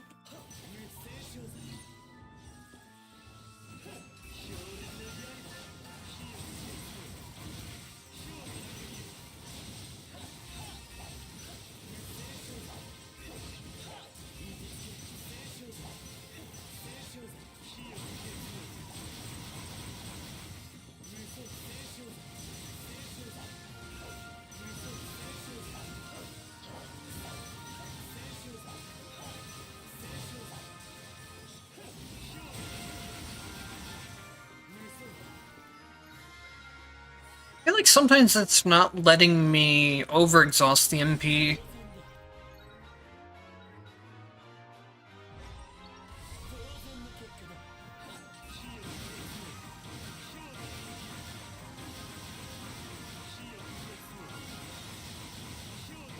Oh, come on! Why is it giving me the chance when I'm not at any enemies? What is this?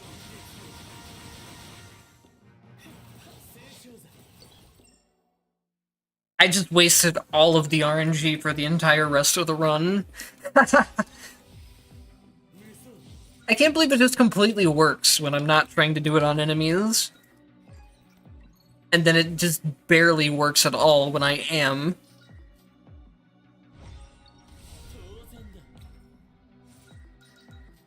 We did at least get some more MP there. That will help.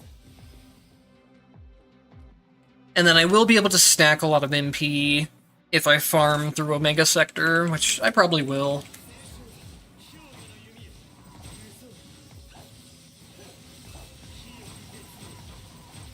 Sometimes it's also really... It feels really inconsistent about being able to, like, spam multiple out in a row. I'm pressing the button just constantly, and sometimes it's not spamming them.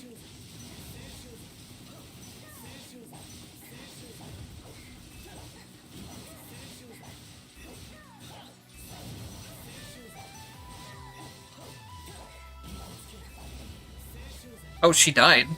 I didn't expect her to be that low on health. I was gonna wait and try and, like, Frost Arrow spam again when she went back up into the air, but she didn't even get to.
Wonder how fast this charges SP skill back up. We'll see.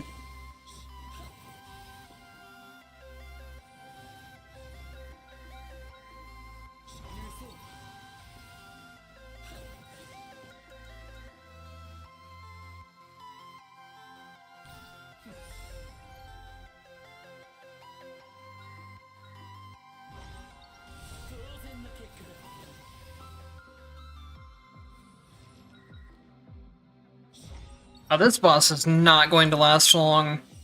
Not like she ever does, aside from Transcendence.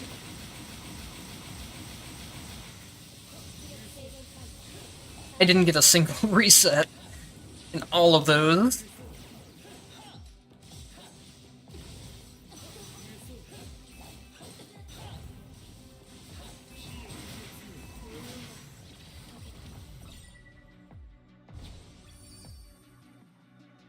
I told you, I wasted all of my RNG on resets in that one moment where I tried using it around no enemies.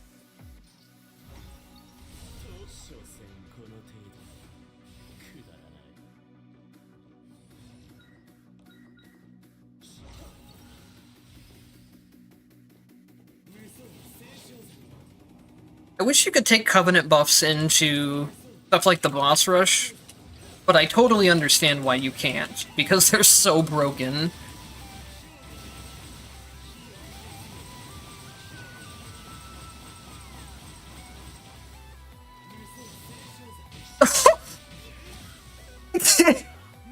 Can't believe he got that grab off in midair.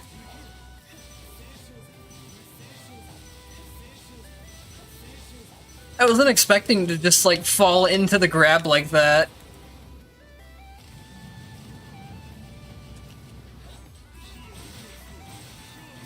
Man, do I just need to bind my B button to turbo?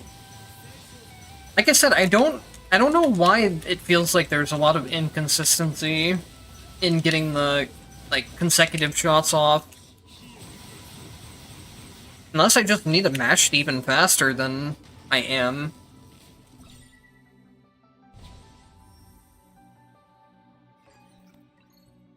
I can't believe Sweeper hit me with the mix-up air grab like that, though.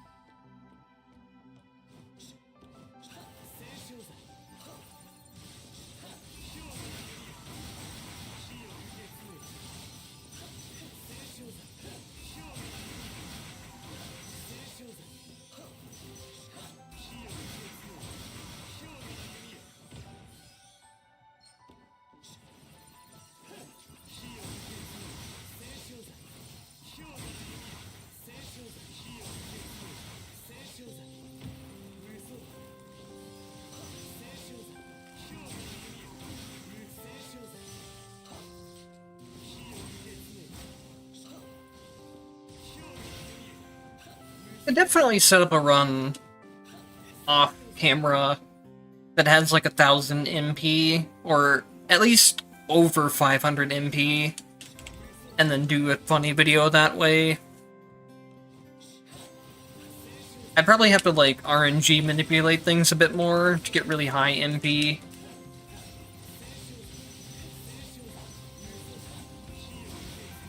It is still like pretty funny and effective, even with 400 MP. And if you get the Covenant even earlier in the run, you'd be able to use it for more of the run.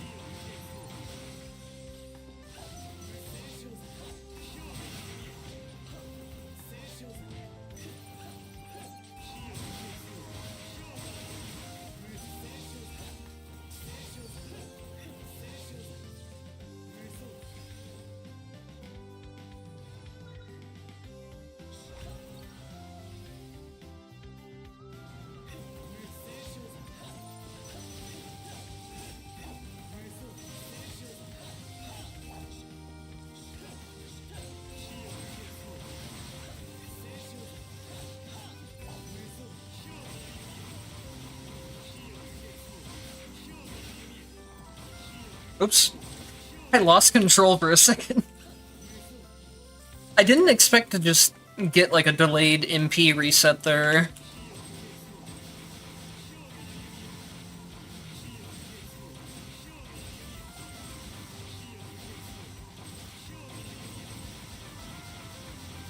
I don't think I'm even hitting anything anymore.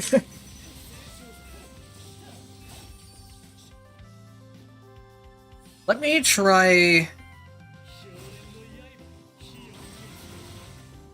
Okay, my B button, which is my skill button, is now bound to turbo, so...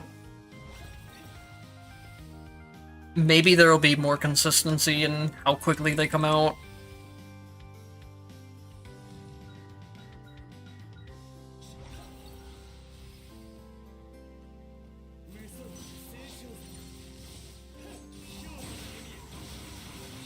No, there's still inconsistency.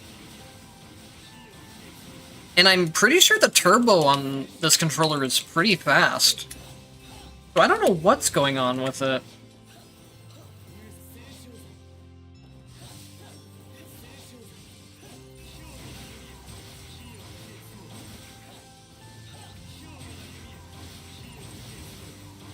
In fact, the turbo almost looks worse than my mashing.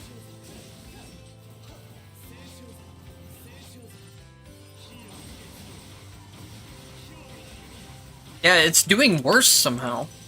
Huh.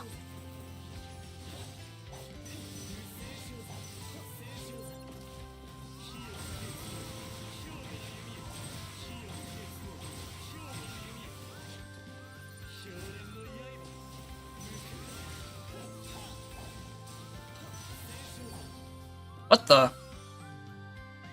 Oh, I got the 1000% HP achievement. Apparently I didn't have that on this profile. I have 12,000 HP! I just realized that! It's from the black market thing that gives me an extra 50% per perfect cleared room. Maybe that achievement must not have existed when I did my 4K Lambda run, or my 4K rating Evo-type Lambda. Because I'm sure I would have gotten to high HP there too. But that was a long time ago.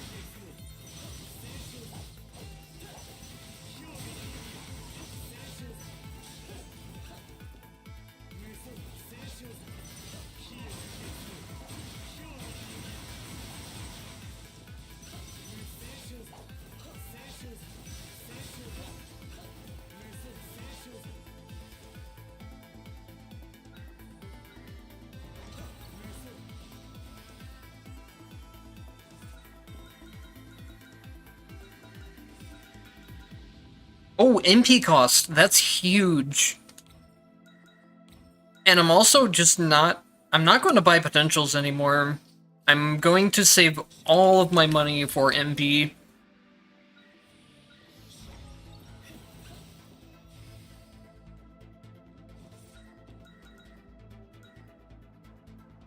passing on potentials is so painful. It goes against my whole instinct. I probably shouldn't have bought the stun there, though, actually. Because the stun won't work on bosses. And we got no luck with MP there. I think if we could get to like 500 plus MP, it would help out a lot. But having the MP cost reduction buff should also help a lot. Goodbye, Susanna. Oh, I can't go off screen. That's a shame. On some boss fights, you can just go off the top of the screen, but they might have made it where you can't in this boss fight.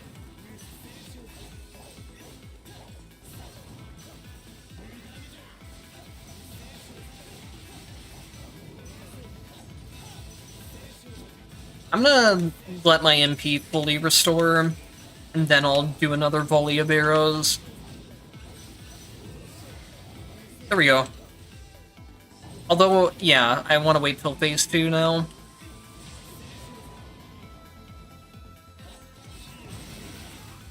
Oh, he actually hit me in midair there.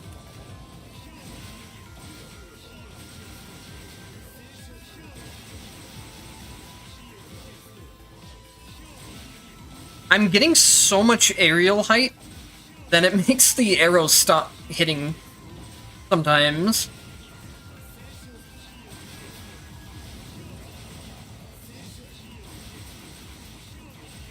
I just don't know why they're being so inconsistent in firing speed.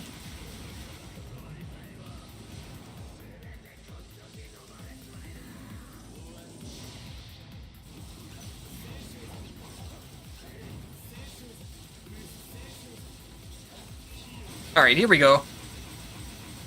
If I can get him in the comboable state and then get resets, I should be able to just lift him.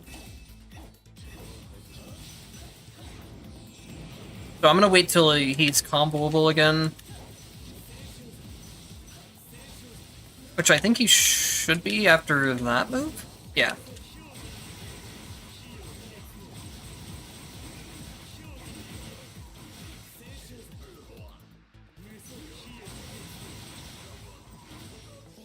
Well, it didn't quite work out as well as it could have, but it was still funny the times it did actually work out.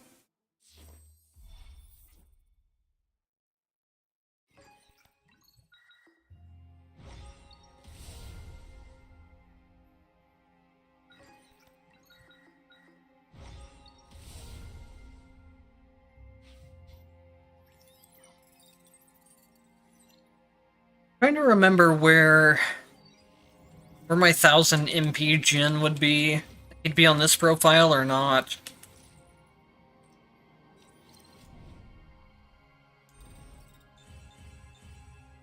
No, he's not going to be on this profile.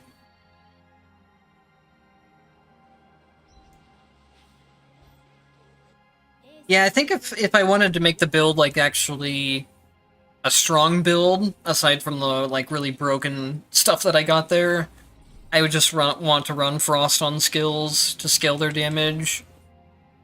Which this gen might also have that. I'll have to check.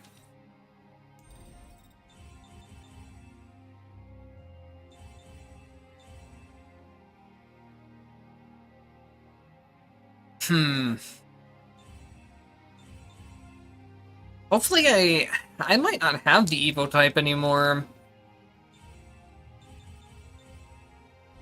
I know I made a video using a 1000 MP gen at some point, but these profiles have changed around a lot over time.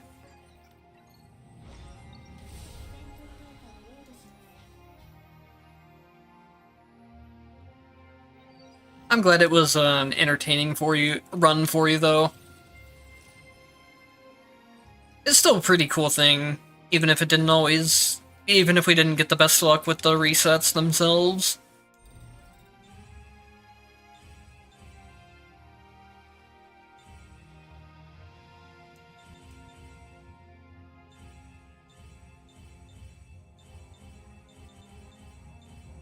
Unfortunately, it looks like he might just be gone. I had so many issues with character... Wait, what? Oh, I selected the wrong thing. That's why. I need to go one more over. I had so many issues with Evo type space before they expanded the pages.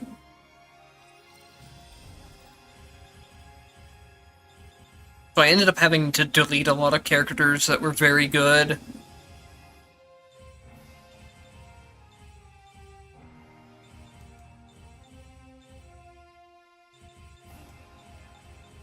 Do I still have my 4K... Oh yeah, here she is.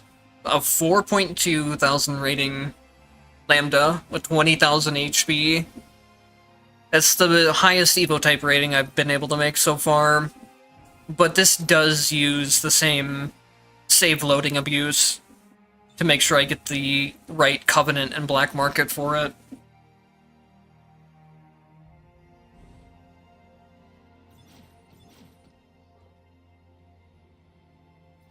I will be right back very quickly, and then if there's another request for a certain character or like a certain tactic build that people want to see, I'll go ahead and do either one or two more runs before I end the stream.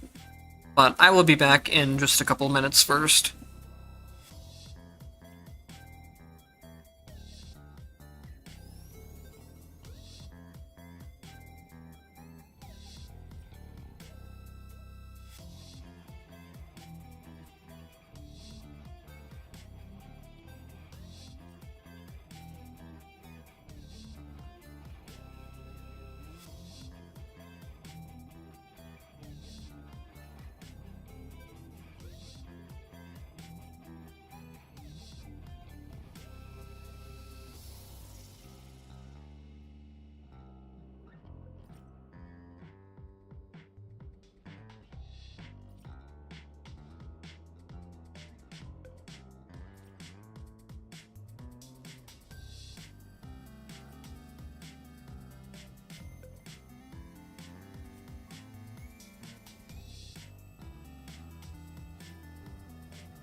Alright, I am back.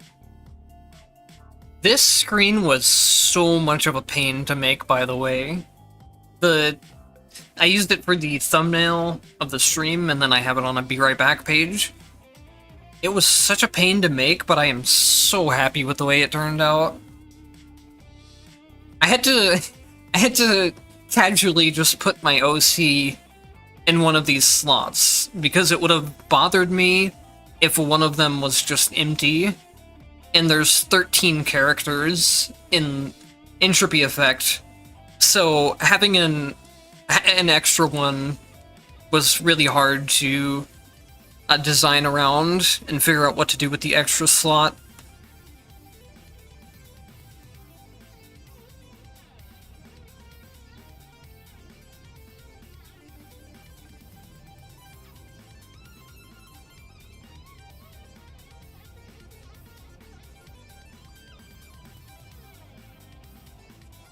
Just give me 1 second. I got pinged in the Entropy Effect Discord, so I was just trying to see where it was, or who pinged me and what it was about.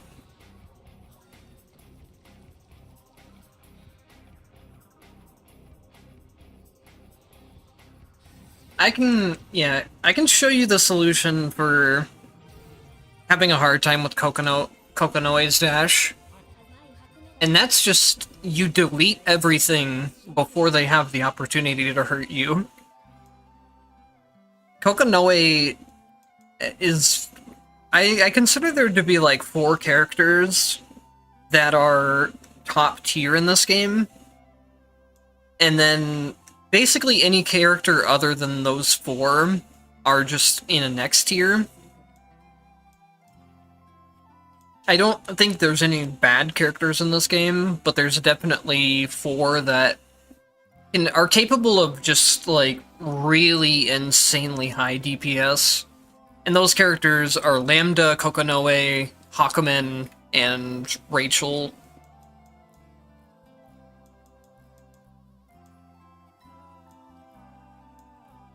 So let me think about tactics real quick. There's the option of rending impact and attack rend, and then skill frost with frost burst if you just want to deal the most damage possible. But I think a build that's more fun is we're going to go a lightning build again. We're going to take thunder and lightning, and then this time we'll actually have the setup from the beginning though, since I can use Jin as a legacy character.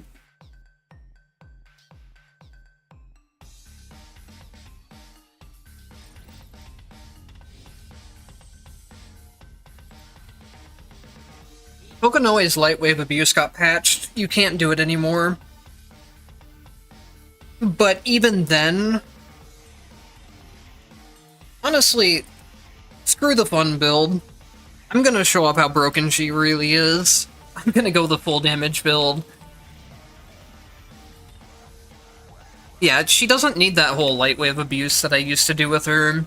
She's very, very powerful in her other builds as well.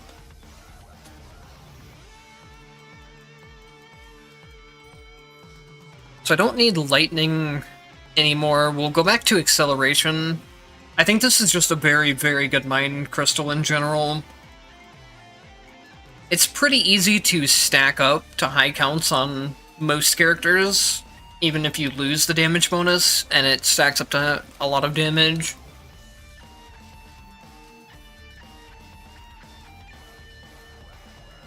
And then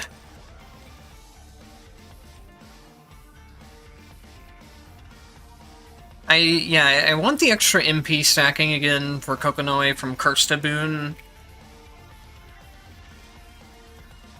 And then I guess I'll take Mixture Enhancement as one defensive option.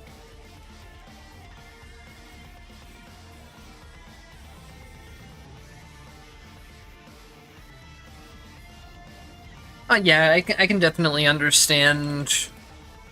It's the same way for me when it comes to Kokonoe. She feels a lot different than other characters, so it's difficult to just switch between other characters and her constantly.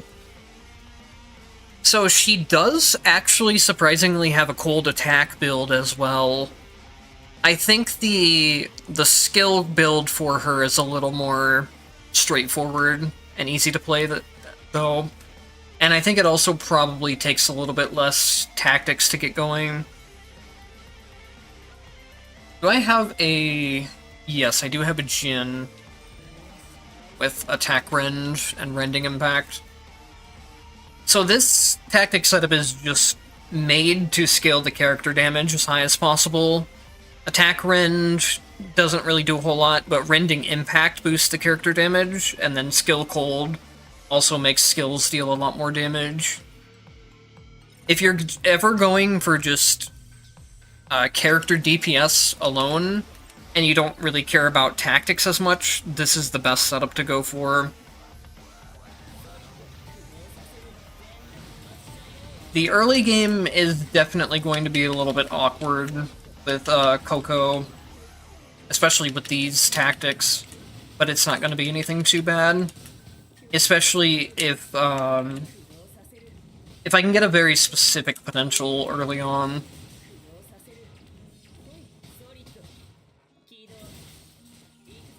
Her problem early on just really comes from a way to do AoE damage consistently and effectively. Because her basic attacks are pretty slow, and her rockets don't do a very good job of doing AoE damage. You have to really push the enemies together first before you can, or before you want to use them. So some things you can look for are the laser upgrade on the rockets here. Will just instantly solve that problem because the lasers pierce through all the enemies.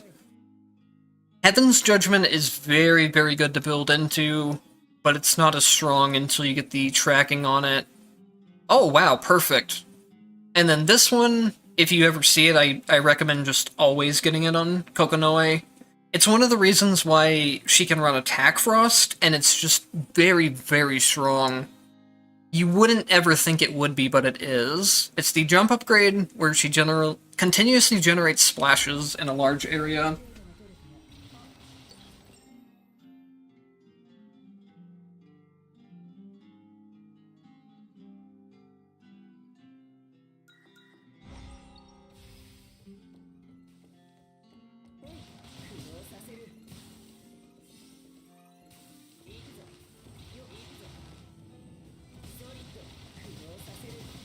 So now with these jump attack splashes, all I need to do is jump attack into dash attack. And you can see it's very, very easy to melt through enemies this way. If you have Attack Frost and Frost Burst with it, it will do a lot of extra damage, and it will activate that Frost Burst very quickly, because this does a lot of hits.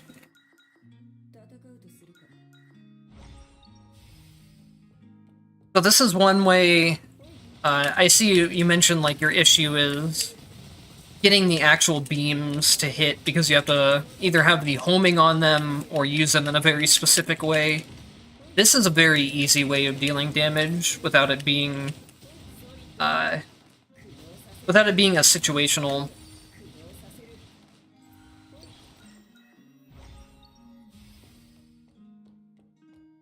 It's also like it's a different playstyle for her as well. That's not so MP heavy, reliant, and skill focused. It gives her somewhat more of like a combo game, even though it's not a combo, it's just spamming the same move. But it's more the same way that some other characters would play.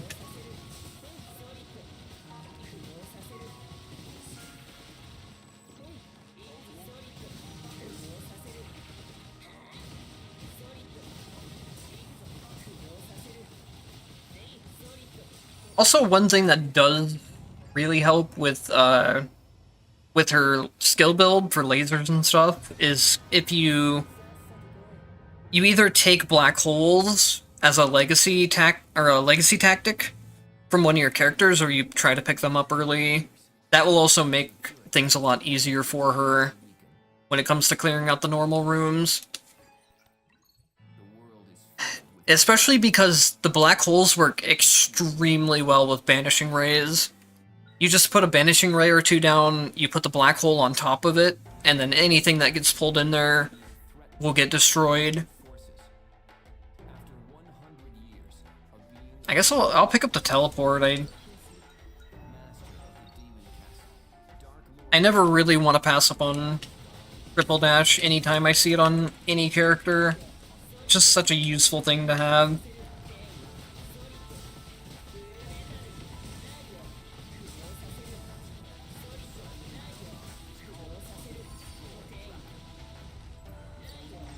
I did not mean to select that room, but it was an advanced battle, so it's fine.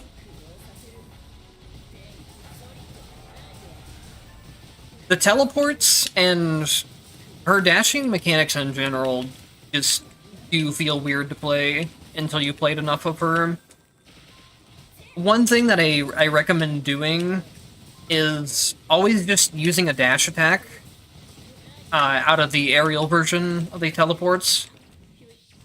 It feels like it makes them a lot more smooth to me. I don't know exactly why, but it does. And here we can pick up Legacy Black Hole.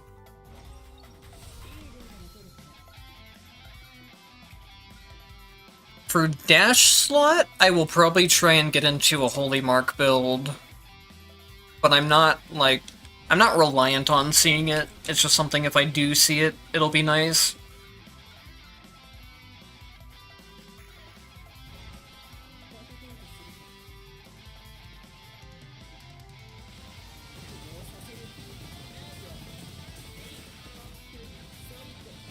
Yeah, it's kind of a shame that they didn't just, like, nerf the light wave thing. They completely removed how the interaction works for Kokonoe specifically. I don't think they nerfed it on other I don't think they removed the interaction on other characters that could do a similar thing. But at the same time, even other characters that did similar things did not deal anywhere near the damage that Kokonoe was with it.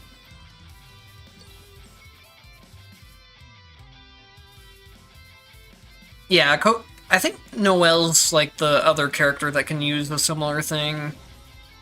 I don't know if any other character really can. Other characters have really strong light wave builds, but it's for other reasons. Like Hakumen having his charged attack scale up the light wave really well. And then Ragna has a build for his heavy strike with light wave that will also deal a lot of damage. Same for S and I think it's Gawain is her up plus summon input. That can also scale pretty well for light wave. But nothing ever came anywhere close to Kokonoe's light wave.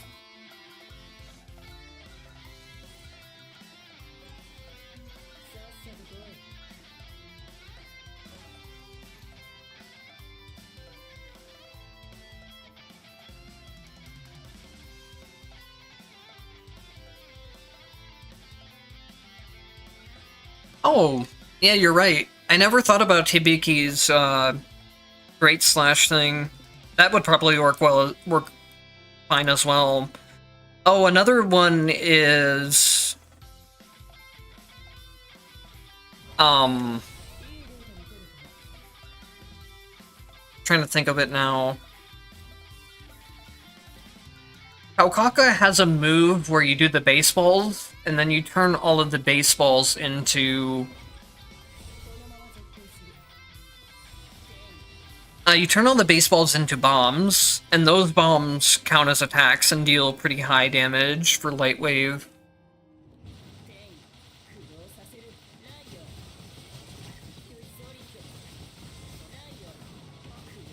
So still for now, we've only got the attack build going, so I basically just only need to spam jump attack into dash attack. But you can see it's so effective. And that's with me not having frost on attacks either. The jump splashes are just so surprisingly strong. You would really not think to use them just based on description alone, but they're very, very powerful.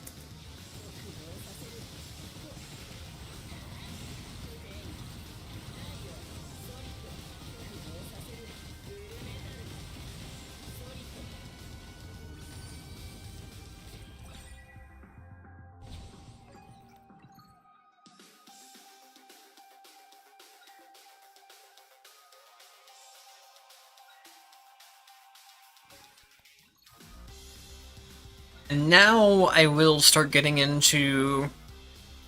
If I was going an attack build, the other thing you would go for the attack build is components. Components can be put down very quickly.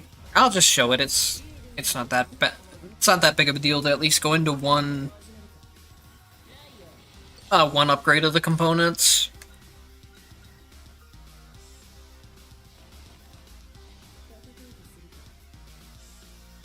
Yeah, I think most people end up going for like the laser, which is like you would think it'd be the thing that makes the most sense on her, but she does have other options to go for attacking tools. So the thing with the components is that they are pretty slow to place down until you get the triple dash with their teleports. But once you get that, each time you teleport will also lay down a component. So you can get them stacked up very quickly. And they do very good damage as well. Especially if you can get into... Or especially if you have the Frost attack on instead of Frost skills.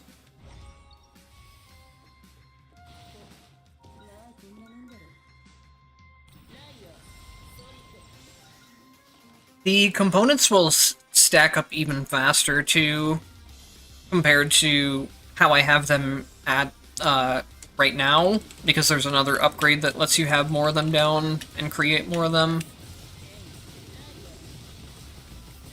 So for attack build, you'd want the splashes, you want all of the component upgrades, since all of them can scale the damage up and do other things. And then there's a hidden effect you get when you have most of the components. There's a hidden effect that makes them do a lot more damage.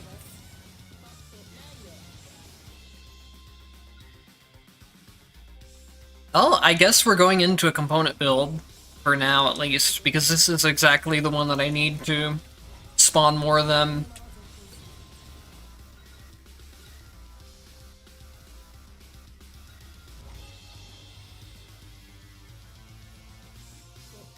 I have not played any of the Resident Evil games, no. I guess technically I played one of the Resident Evil games when I was very, very little, and it scared the shit out of me, and I never played one again.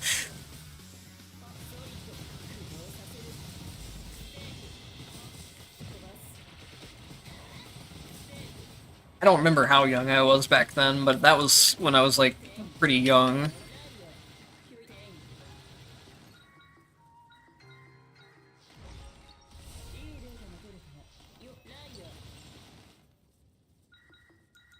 Okay, so we could go for Blades Execute, which would probably be the better idea. But I want to try and get into a Holy Mark build as well. Because I haven't done enough testing on them yet, but I think the Holy Mark setup is probably what I would consider to be maybe in the top 3 tactics, alongside the Frost and Rend.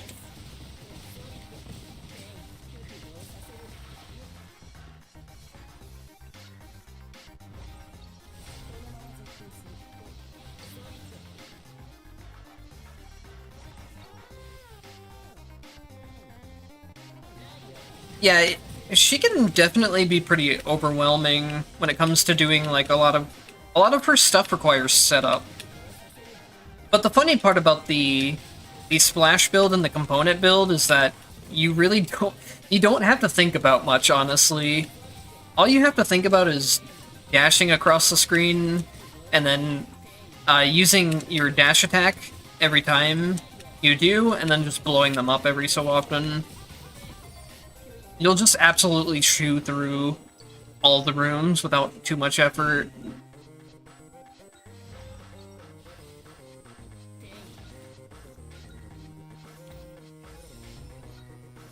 Perfect, this is what we want. Oh no, it's not. I lied. I got random mark and stable mark confused. We want stable mark.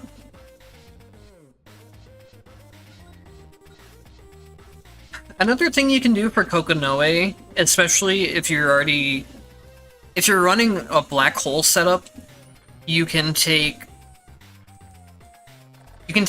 Summon Tentacle, because it'll automatically summon black holes for you with the Collapsing Tentacle upgrade, and then having enemies automatically group together will make things a lot easier with worrying about, like, positioning her attacks and stuff like that.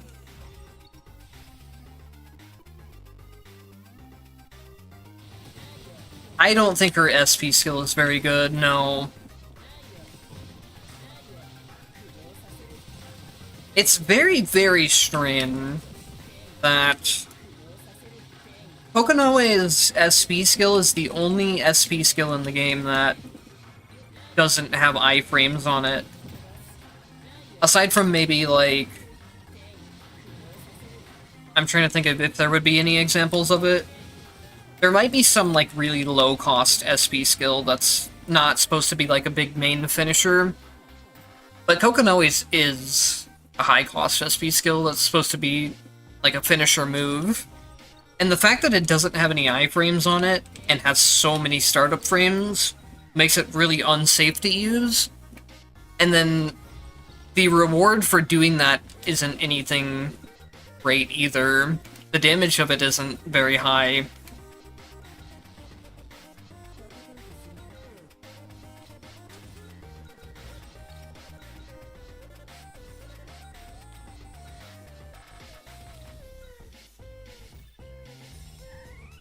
Unless you're completely out of MP and you don't have attacking tools, there's not really a whole lot of a reason to use the SP skill. You can use it to clear out the regular rooms easier, though. That's one place where it is decent. But in terms of bossing, there's not really as much of an incentive to use it there.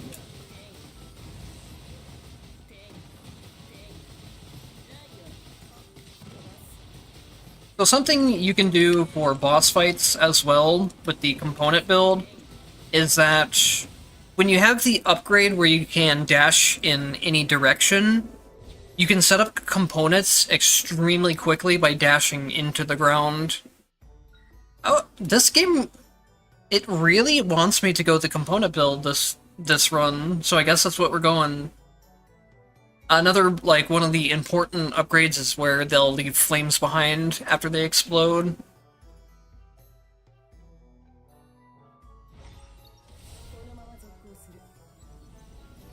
I'm taking, like, any requests right now, so if you want me to do, like, a specific character or a specific build, anything like that, you can request it after this run.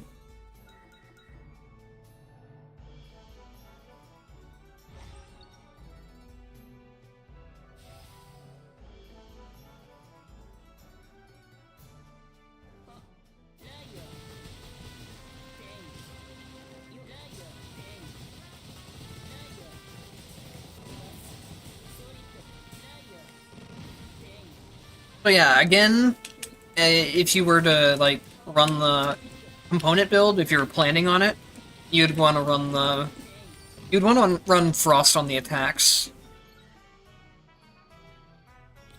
Because even the flames that get left behind by the components will stack up Frost Burst very quickly, and they'll be hitting for bonus damage as well.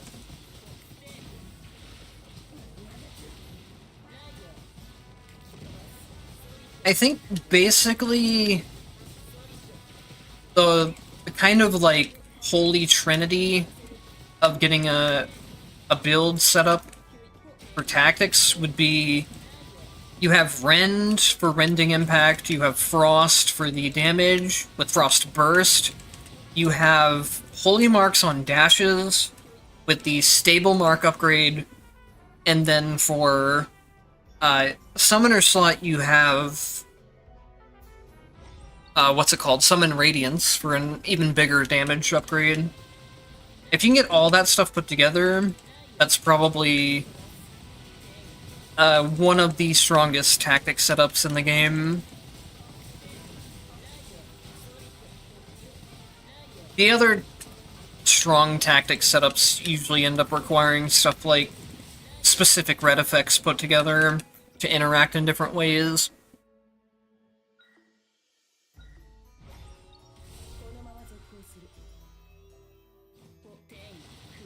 Oh, I can definitely show off S. I really enjoy that character.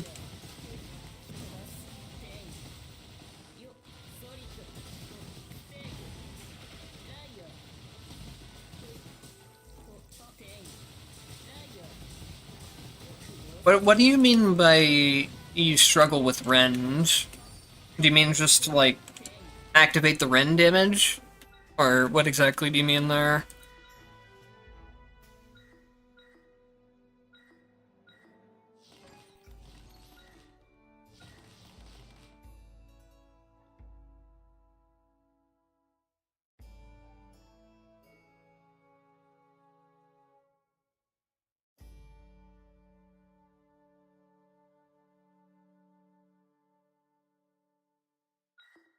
Oh. With rend, you don't need to worry too much about the rend damage itself. When I say rend builds, what I am actually mostly referring to is rending impact. Enemies inflicted with rend lose their super armor and take an additional damage. It's just a damage increase for you. And then Fatal Rend is also not bad to have, because it just kills enemies below a certain HP value. They buffed this to where it triggers a lot earlier on bosses, and it's very strong now, actually. But a couple things about Rending Impact is that even though Rending Impact looks like a lower damage increase than stuff like Frost and Radiance, in terms of just the percentage value, the way that the game calculates Rending Impact's damage increase and Frost's damage increase are different. So even though Rending Impact looks weaker percentage-wise, it's really not. I don't know for sure which one is stronger than the other. I think they're somewhere about equal. Which is dumb, and it happens in a lot of places in this game, where if something tells you it's a percent damage increase, there's two different ways that the game will calculate it, and you have no indication of which is which, other than just doing damage calculations yourself.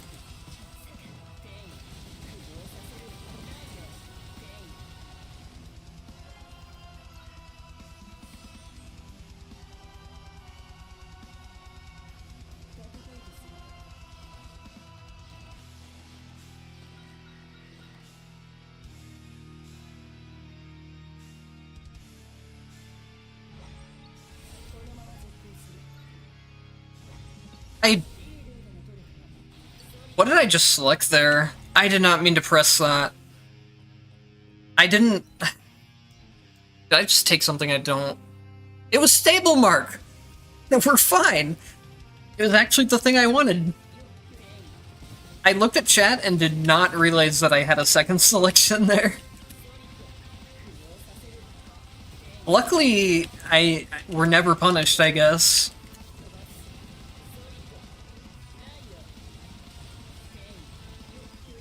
Oh, Frostburst is just ridiculously broken. It might be, like... Frost is the single most broken thing in the entire game. Not only is Frost itself a very big damage increase to your attacks, but it also does a lot of damage on its own. You'd never want to go freezing cold, unfortunately. I don't like saying things like that very often, but freezing cold is just a way worse version of Frostburst. Yes, it does more damage, but the fact that it only applies at 5+ enemy counts makes it not worth it. You're never getting benefit from that freezing impact in boss fights. Whereas the Frost Burst still does AoE damage, so it still helps you with normal rooms too. But then it's also a very high source of damage in the boss fights.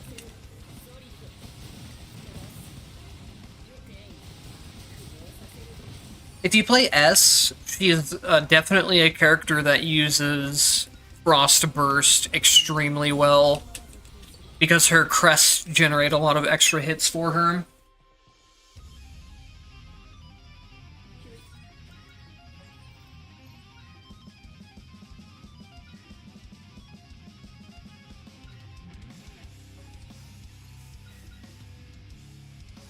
I would like to at least get my last upgrade for... There we go. We got the laser pillar. Which is... The laser pillar's a very good build for her as well. It's just that she doesn't have to go into it. She has other options, like the component build or the splash build. She actually has quite a lot of options. I don't really consider upgrading her base skill to be too worth it. For skill builds, I'm usually looking for either Banishing Rays or the Heaven's Judgment Laser.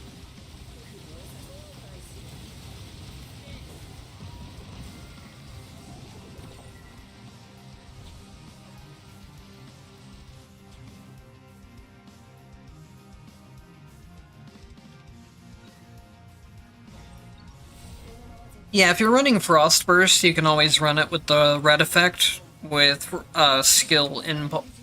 Well, you can go, usually what I do is I either inherit it, because it's active without having impulses, or I just go Legacy Impulse. That way it doesn't get in the way of, like, Frost on... Or it doesn't get in the way of skill Frost.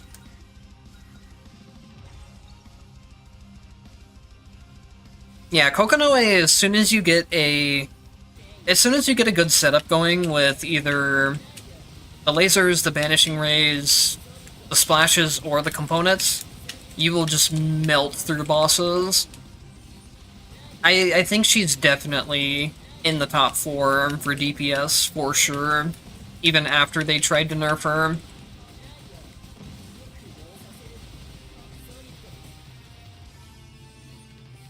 All 4 of the top 4 are pretty... It's pretty difficult to differentiate between their DPS, because they will all just start one-shotting bosses. And the top 4 are... Hakumen, Kokonoe, Lambda, and Rachel.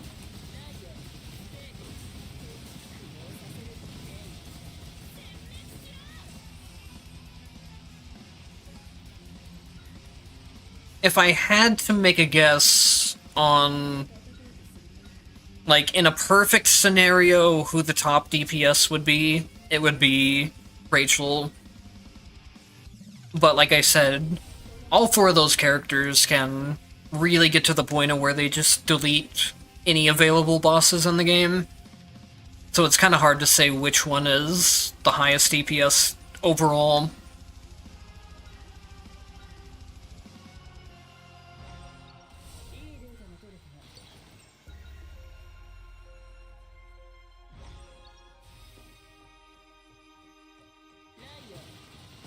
Rachel's wind skill is pretty high DPS, and in terms of just, like, instant clearing all the normal rooms, it's probably, like, your best option.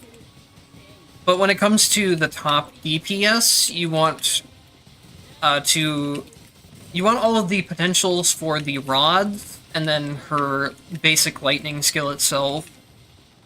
It makes it where not only does the lightning skill itself get very strong on its own, but the rods will also deal lightning damage on their own over time, and they won't disappear when you use your lightning skill on them.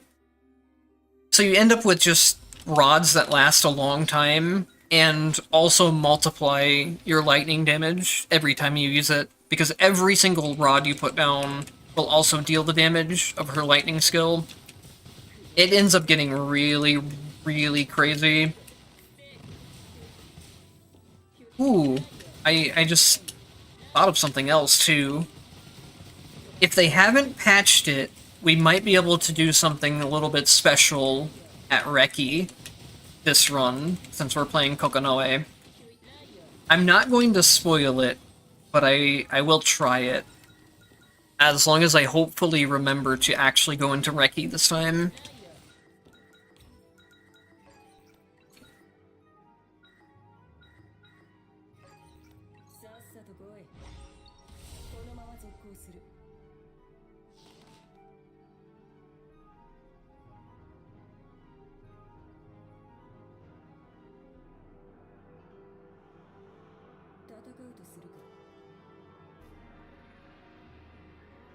Ah, no terminal. I did not know there was a way to get infinite height on S. That is an interesting one. I've never seen anyone talk about it before.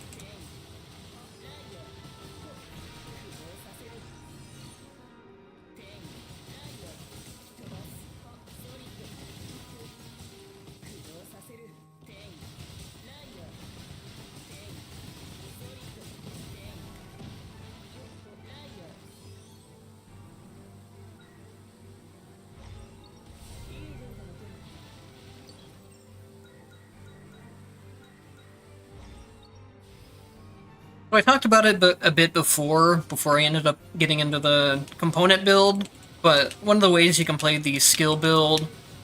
Let me get to somewhere with more enemies. Probably this next area. You can do things like use black holes and then just drop your stuff on the black hole.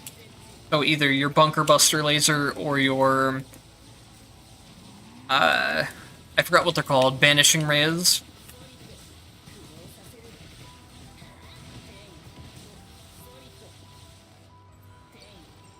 That's usually a playstyle that I try to go for if I'm running like a full skill build, instead of having the splashes I try to get always, even if I'm doing a skill build, but I don't always go into the universal enhancement stuff. It's just the game gave me a lot of that stuff right away, and I wanted to show it off anyways, so it worked out.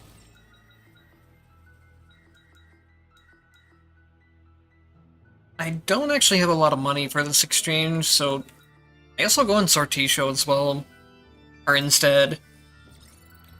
I don't really know how much I like Sortishos. At 81 Entropy, they become a lot better, because you get a third reroll on them, but otherwise they're just very RNG.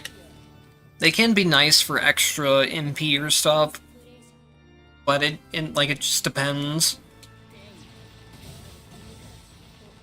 Oh, that's not exactly what I was going for, but it still got the stun off because I had random splashes there.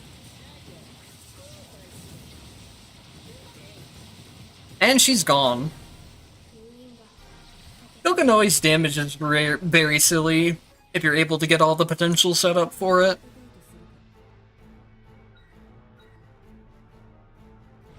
That is one of her main downsides, is that it does take a lot of potentials before the moves themselves start getting strong. All of them need multiple upgrades. And if you're playing on lower entropy settings, it can be a lot harder to get a high amount of potentials.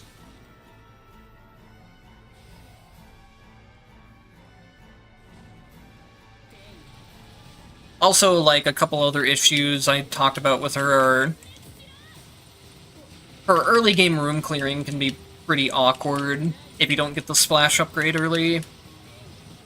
And then she also, I don't think she has a single iframe option at all.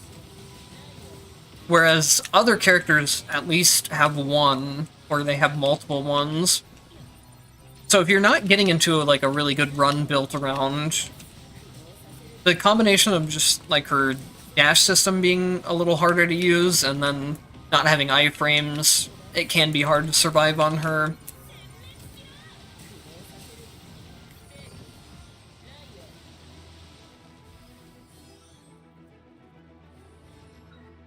Do I even really...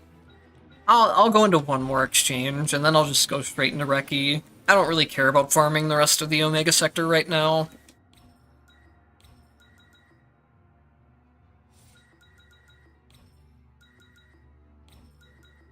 Oh, I shouldn't have done that.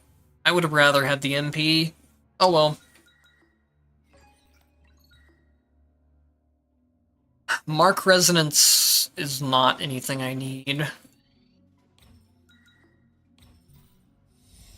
Oh, so to explain something real quick too, the reason why Holy Mark ended up being a lot better than I originally thought it was, and why I now recommend it sometimes, is the way that Stable Mark works. I had assumed that Stable Mark would allow you to kind of like stack holy marks, so if you dashed twice, it would put 2 holy marks on an enemy, and then you would break them one by one, or something like that. But really, Stable Mark has nothing to do with actually stacking the holy marks. It just makes it where every time... let me think for a second on how to explain it. So normally, when you mark an enemy with holy marks, the holy mark goes on the enemy, you hit them once, and then the mark breaks and it's gone. Stable Mark changes it to where the holy mark's now a duration instead, and then every time you hit an enemy during that duration, you're getting the holy mark damage. So it's basically like a frost at that point, where it's just every time you hit the enemy, you get some bonus damage. Now, when Stable Mark is at white effect, you do get a 50% damage cut, which is very high, but even then it's still a decent amount of damage. By the time you get Stable Mark to gold, and that percent damage cut gets cut down to like, I think 20% or so, and you max out holy marks, it'll start doing a lot of DPS on its own.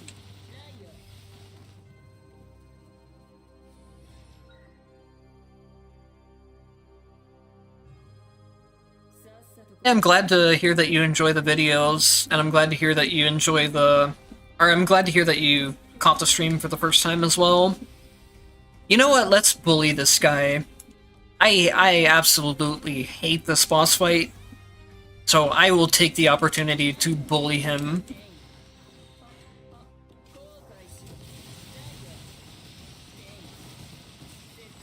Oh, there's first base gone.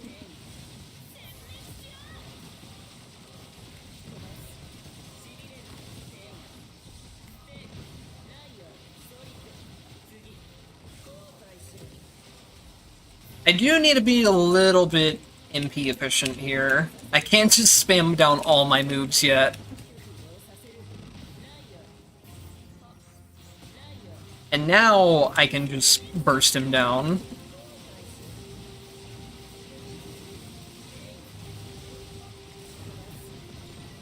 Goodbye, Floating Mind. You will not be missed.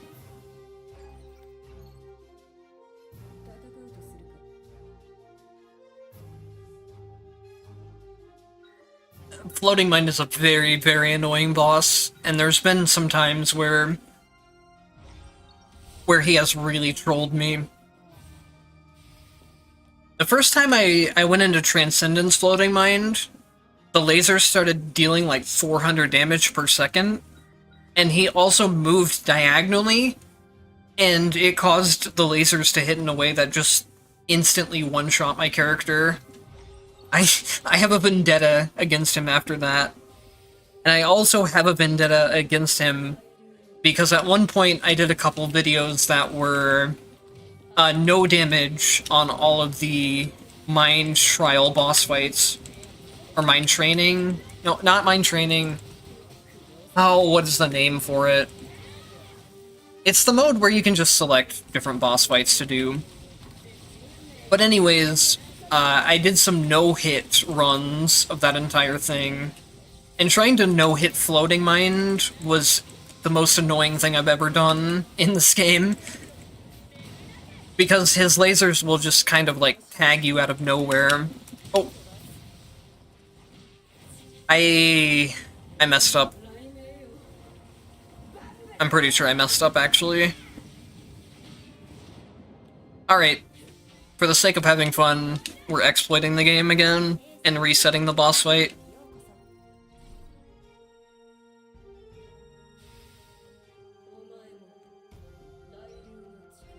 What?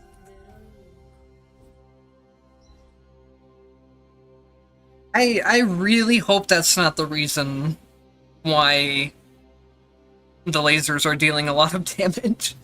If you're talking about, like, Floating Mind's laser attack scaling off of trap damage, that would be really goofy.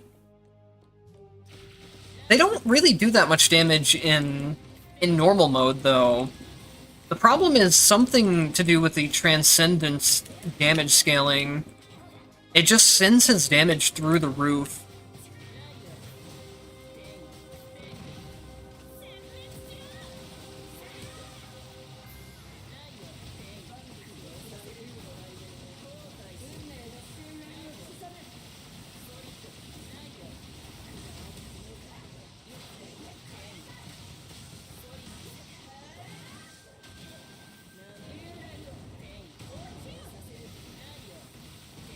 I'm gonna die because I'm not paying attention.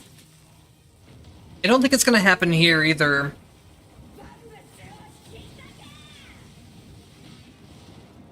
Let me try one more time. Maybe give it one or two more tries. It is really funny when it happens.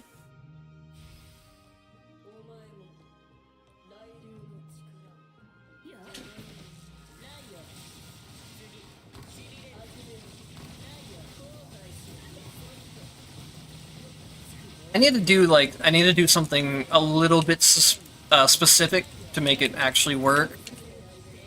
And the hard part of the thing is that if Reki like gets into a certain attack, like right now you can see it. She's at 1 HP, but she can't actually die since she's in a certain attack animation. It's weird. Also, unfortunately, I think they patched it. They either patched it or the time I did get it was like more of a very specific edge case.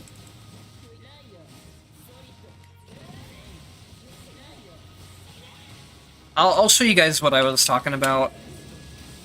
Well, that's that's the run over. I definitely could have just bursted her down instantly. There were ways to do that, but that also shows off what I was talking about earlier, where survivability can be an issue on Kokonoe.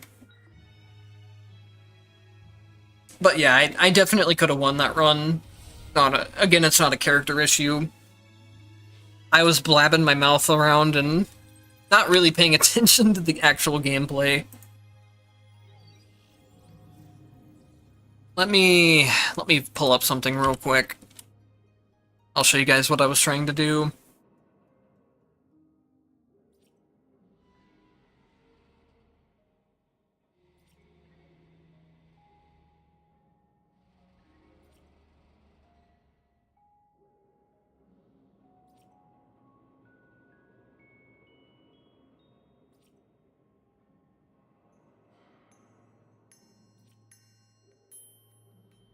Where is my browser capture? I think I accidentally removed it for OBS, but it'll just take me a second to set it back up.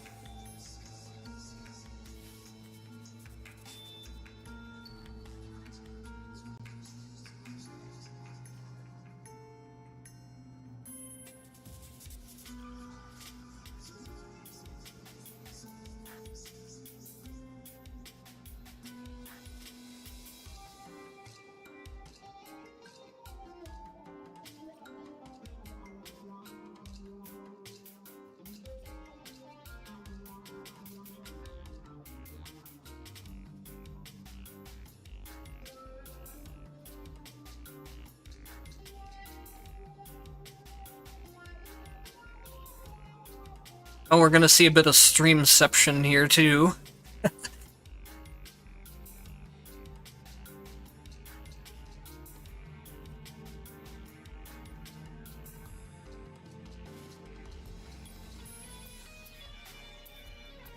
Okay, let me pause the music, and then... Is it picking up browser? I'm just gonna hope it's picking up the browser audio. It's more of a thing where you just have to memorize the pattern, and I don't have it memorized. Wait. What? Huh? What just happened? It's more of a thing where you just have to memorize the pattern, and I don't. So what I managed to do is, by complete accident on one of my streams, I completely skipped Reki's Phase 2. I don't exactly know how it works, but I have a good idea of it. So there's a couple things. You can see she's taking damage right now, and that's because I think one of the components exploded during this animation here, so there's fire on the ground right now. A lot of projectiles and stuff the game will try to clear out, so this type of thing doesn't happen. So it's very hard to replicate. I've never been able to replicate it. But anyways, there's something damaging her here, which is most likely the component fire that... Oops, I accidentally went into full screen. The fire that her component leaves behind. And then as soon as she tries to get into her phase transition here, she just dies immediately. I don't know if I can show it off in this video, but the mechanical reason for it is that it's weird. They made it where when boss fights spawn in, they'll actually spawn at like 0 HP, and if you ever look like at a slowed down video, or even if you just watch closely on a boss fight, when their HP bar spawns in, they spawn in at no HP, and then it will like fill up over a quick second. Normally, bosses are also invincible during that period, so I don't know if this is ever possible to skip another boss by attacking them in that frame. But there is a time period where a boss just spawns in with 0 HP, and then what happened was that I managed to hit her in that time frame and one-shot her before the phase could even start. Really funny thing that happened, and I've never been able to actually get it to happen again.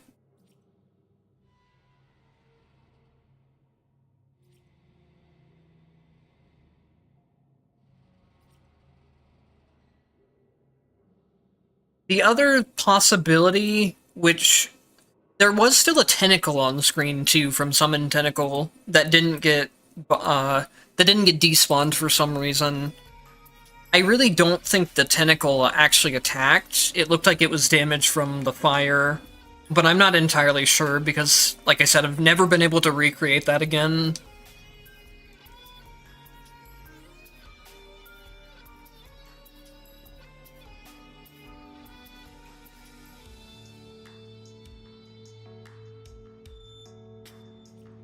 Okay, so S is up next, and S will have to be my final run for today. I really need to get food after that. Otherwise, I would keep on streaming.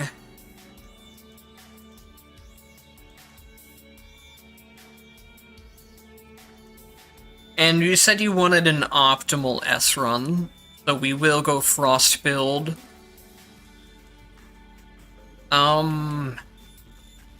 It shouldn't need the MP, so I will go on Frost right there here.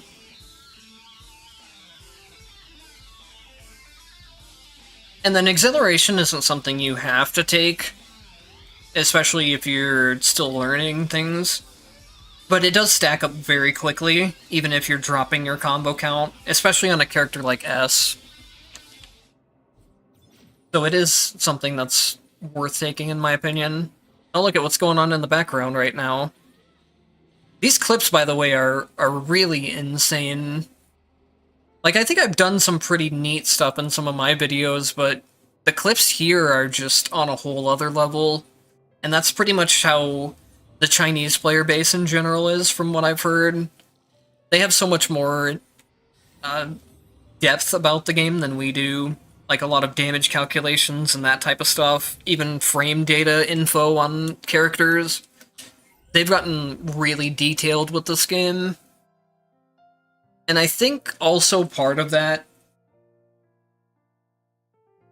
Oh, yeah, before we go into the run, let me try the Gawain and Tristan thing in the practice room. Actually, I don't know if I have... I don't know if I have an Evo type on here that has all of her potentials. Does this have it? It has Gawain. Yes, it does. So we can try it real quick. So I just need to mash action button and then... Okay, I understand. That is very funny.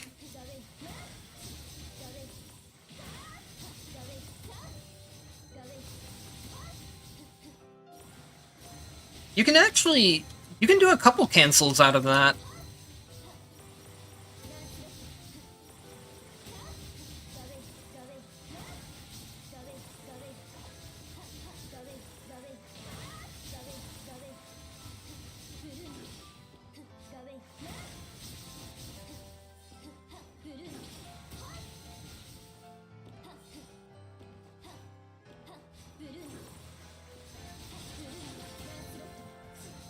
That's really neat. As if S needed any more animation cancel shenanigans than or more than she already has. There's a lot of really crazy things you can do with this character when it comes to stuff like animation canceling and jump attack resets, dash attack resets, that type of thing.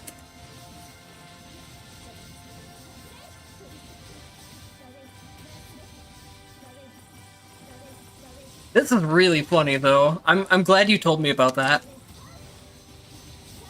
It's a little difficult to do. I think if I was on keyboard, I could do it a lot more efficiently, but on controller it's a little difficult to mash between down and up.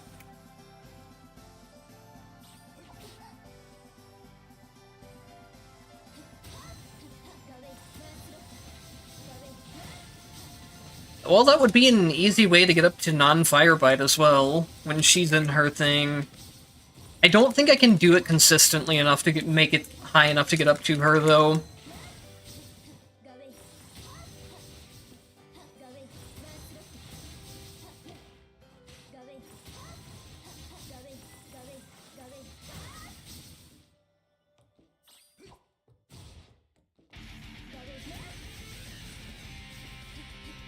This might pick up my keyboard noise a lot. I will warn you that now.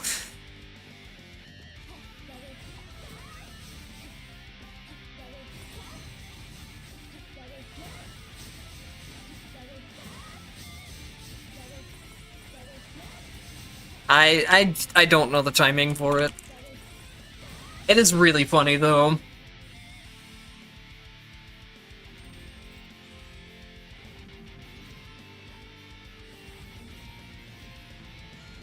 Most of the stuff I was doing there wasn't that cancel, it was just her regular jump and dash attack resets. Which I'll explain as we get into the run. So for S, we're gonna go Cold Attack with Frost Burst, and then... Again, we can go...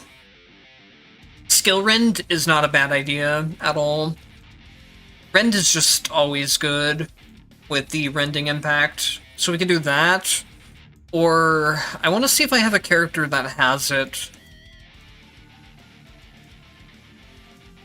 Actually,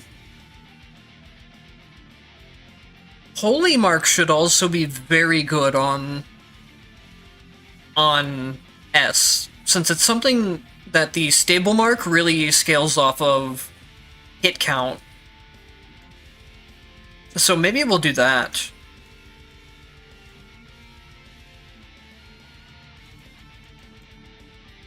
I was looking to see if I have the red effect for Frost Burst somewhere on here, and I thought I did, but apparently I don't.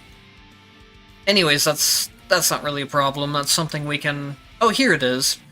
There's also, if you want to upgrade the Frost Burst even more, there's Frost Impulse, which you can either take Legacy Lightning Impulse to get it, or if you inherit it through a character, like here, you don't even need the Legacy Impulse at all. It'll be active without that. So yeah, let's... I'm gonna switch up my tactics real quick. Since I have the full ice setup on Legacy characters, I can take the chance boost for light instead of ice, and then we'll go into the Holy Mark build as well.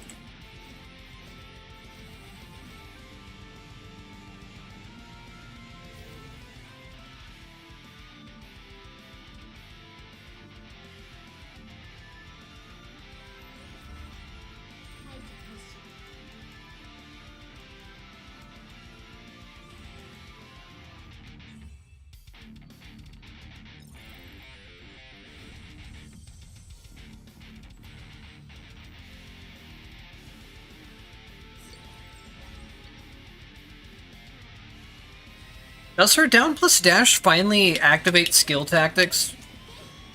It used to not, even though it had an MP cost.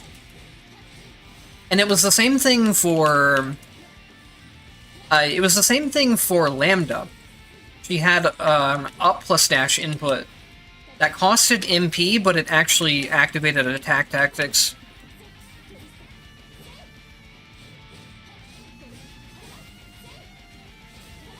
It was always something that was very... It was a little annoying to me, because it was an inconsistency in the game. Anything else with an MP cost would always be considered a skill in terms of damage scaling and tactic things. But then cases that were on a dash input just didn't follow the rule for some reason.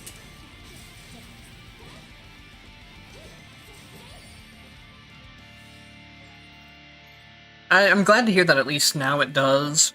I wish that's something that... I don't remember that ever being in a patch notes, but maybe I missed it. I do try to keep on patch notes, but also patch notes in this game are also something that they're very prone to just not giving you information, or giving you very generic information. So for S, there's always a couple things I look for. Gawain is a very strong build for her, and just a very strong tool in general. Having this upgrade for her crest arts is very useful, so I'm gonna go ahead and pick it up now. And then the main thing that I say you should probably always want on every S run is the universal enhancement, where your attacks generate more crests. That's kind of how, like, that's kind of how S just works in general. That's her whole mechanic of... When she attacks, she generates crests, which deal extra hits, and then certain things you can do, like Frost Burst is something that deals a lot of damage, that also scales on off the amounts of hits that you deal. So it functions very good with a character like S that has high multi-hits. I know Galahad builds are a thing as well. They give you a lot of invincibility frames for a pretty low MP cost. They're not something I really mess around with too much personally, but I know they are still good. Another one of the upgrades that I look out for is this one. When you dash, you spawn crests, and then the crests deal damage. S is going to be dashing a lot, so having the additional crests actually deals a lot more damage than you would assume that they would. Especially by the point of when you get triple dash, and you get the passive where crests deal additional hits. You can actually, like, DPS down bosses with only triple dash and the dash crest upgrades by the time you get your Frost Burst and stuff set up too.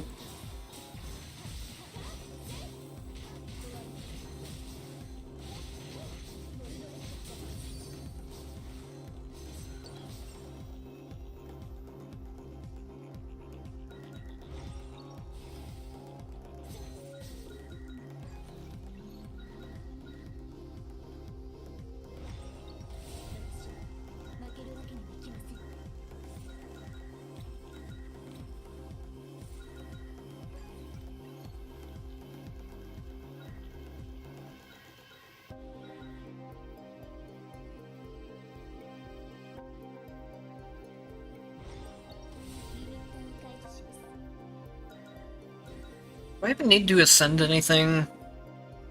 The ascension will always save itself, even if you're at max gold rank stuff. So if you pick up another tactic later, it'll just auto-ascend. But I'd rather just save my money for potentials. Unless the ascensions and the tactics are on a discount from the discount mine crystal, I usually don't tend to buy them from shops. There are some times where I'm rushing towards like a very specific tactic build that requires multiple reds, and then in those cases I do sometimes buy tactics, but even then I don't buy them as often. I think buying tactics from the shop isn't... It's not awful if you're just wanting to pick up any random tactics at all. This is the universal enhancement that I was talking about, by the way. You always want to try and get this on every run, because it just scales your damage so heavily. But anyways, with anytime you're trying to run like a more specific build with certain tactics you have in mind, buying them from the shop is not very efficient, because buying from shop won't scale from things like chance boost if you have that mind crystal. It just gives you a completely random selection of tactics from any element. Whereas with stuff like room selections, you can pick the specific element that you want and just not take the room if it's not that element. You end up just wasting money on tactic rooms a lot of times. Or on tactic things from the shop a lot of times, if you have a specific thing in mind that you want. So if you don't inherit the red effect for Frostburst that I did, you would probably want to go into Legacy Lightning, because the red effect makes Frostburst deal more damage. And then perfect. I'm going to go into Holy Marks with Stable Marks, because I think it'll be pretty strong with her, and I want to test it out. The other thing you could go into with dashes are Dashing Shadows.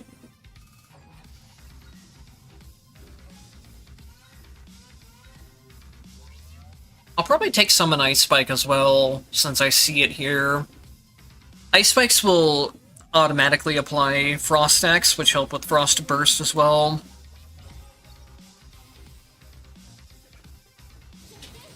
But yeah, if you have the Dashing Shadows tactic, they actually have a unique interaction with S in specific, where when the shadows dash, they will also make their own crests from her crest passive. So you can get out more damage that way for free. It makes Dashing Shadows a lot better on her than it is on other characters.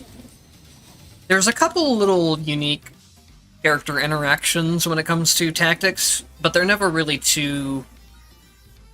None of them are ever, like, really overpowered. They're more of just a hidden secret that does help out a little bit. And then this one will be pretty useful as well. You can jump or dash to reset the usage limit of your airborne attacks. S's airborne attacks are much faster than her grounded ones, so if you see like the grounded combo there, compared to if I do an air combo, it comes out a lot quicker. And this allows you to chain multiple of your air combos back to back. So here, for this example, I do the air combo, I jump, and then do an air combo again, and it resets the count. And you can do that for multiple different jumps. It's the same thing for dashes, so you can reset the air combo by doing dashes, which is what I was doing in the training room when I was going like absolutely just crazy with air combos. I was just doing a lot of the air attack resets.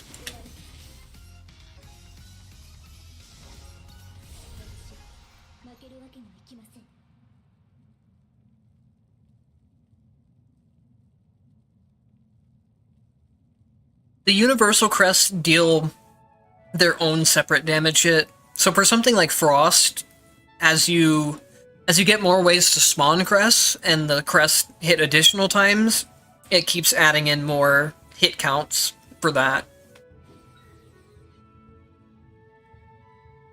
Another way you can reset your air count limit is with the Tristan, the second Tristan upgrade here, where stepping on an enemy will reset the usage of your airborne attacks.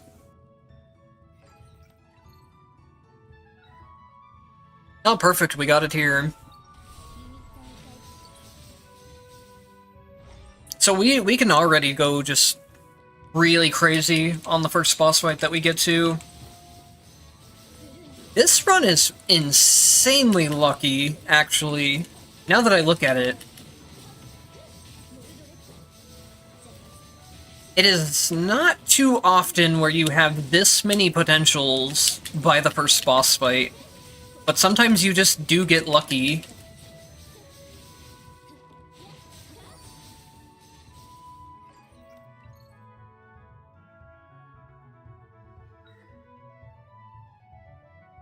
And then, since we have the airborne reset for these, we'll take the triple thing as well, where you can do it 3 times.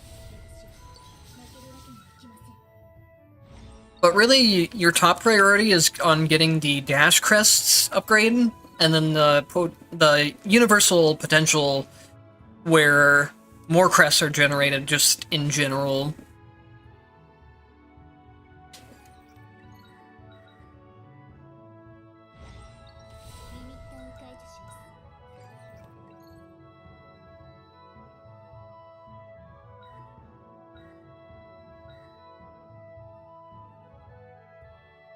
I think we will go ahead and take this.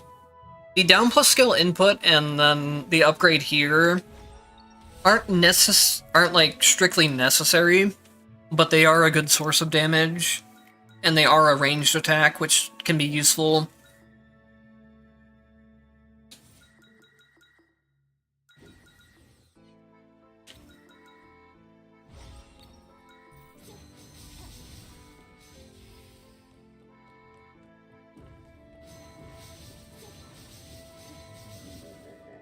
I'll show it off here for a little bit. Using nothing but triple dash alone, look at how high my damage is. That's from having the extra crests being generated when I'm dashing, and then the crests themselves dealing extra hits and applying all the frost stuff. I didn't touch any of my other attack moves, and that's just how much damage the dashing alone can do. So then, in the next boss fights, what we're gonna do is combine both all of the dashing crest damage and then the aerial attack resets.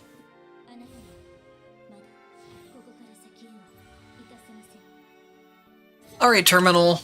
Hope you have a good rest and a good night. Thank you for coming up to the stream. I had a fun time chatting with you.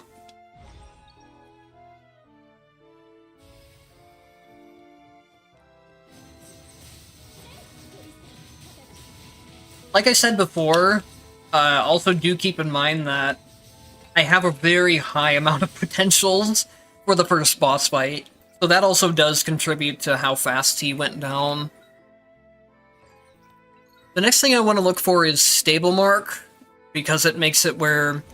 I'm pretty sure you guys were here when I talked about it before, too, but I can show it off again, in case there's anyone new that showed up.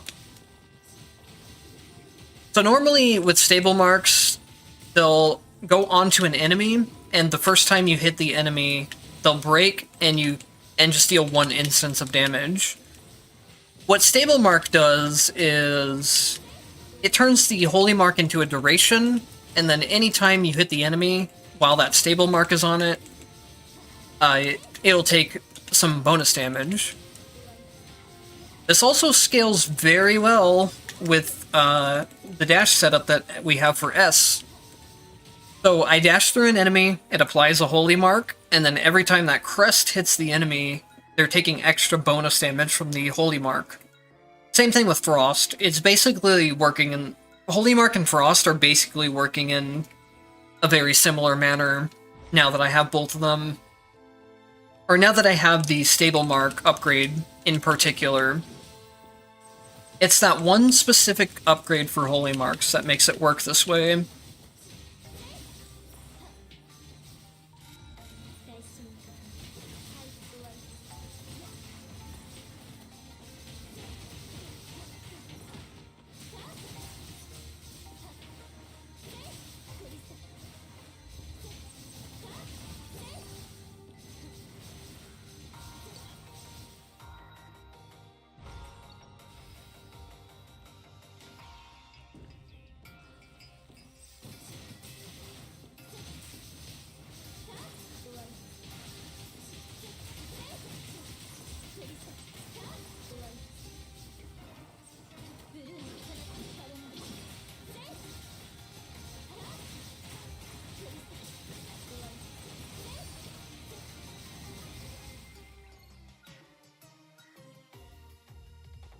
Next thing I want to look for is this right here, the up attack. Since we have a lot of aerial attack resets, and since I said the air attacks in general are a lot faster than the ground attacks, this is just a move that easily lifts enemies into the air for you, so you can start going into the air attack stuff. Now anytime I launch an enemy, I can just go completely wild on them. I wonder if I should put a controller input on screen right now. I don't know how much it would help people, though. Because I am using a controller, and I'm also using a different button layout than the default controls.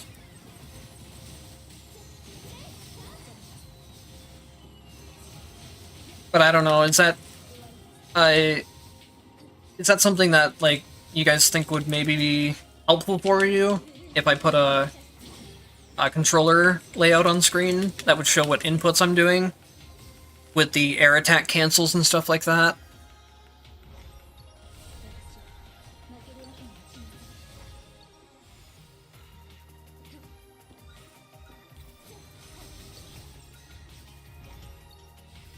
It's really nothing too complicated, especially as you start testing it out a couple times for yourself.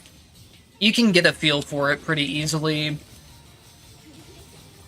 Basically, you just you alternate between doing your air attack and your dashes very quickly, and then also between the two of those things, you also add in down attacks, because your dashes and your down attacks and your jumps all reset your air attack limit.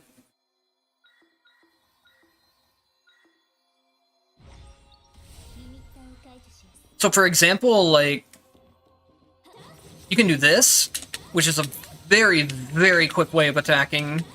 You can get multiple hits in really quickly, and then it doesn't take very long either. So what I'm doing here is just single hit of attack into dashing immediately.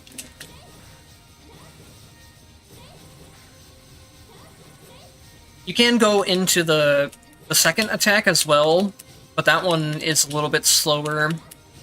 But you can still cancel out of it pretty early too. Let me check real quick if I still have the program for controller inputs. I'm pretty sure I do, so it shouldn't take long to set up or be difficult.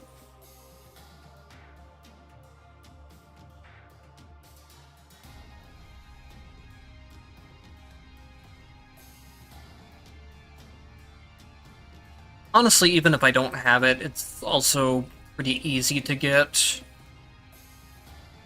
I'm trying to remember what it was called. It's like open input display or something.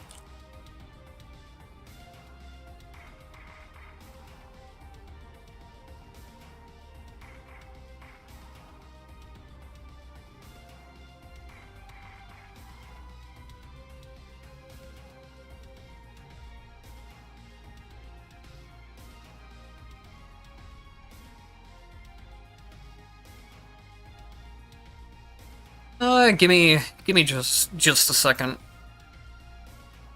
If I can't find it quickly, then I won't worry about it. But I think it won't take long.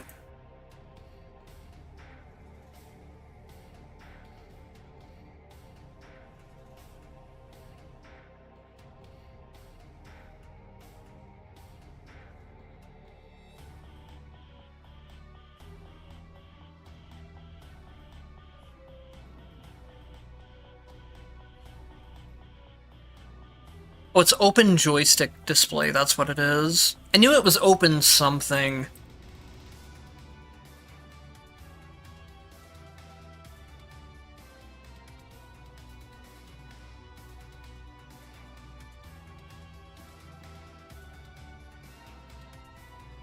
What is the... the icon for the website of this is very strange. It's like a face. I don't know if it's supposed to be similar to, like, the Lenny face, I think it's called. Some meme.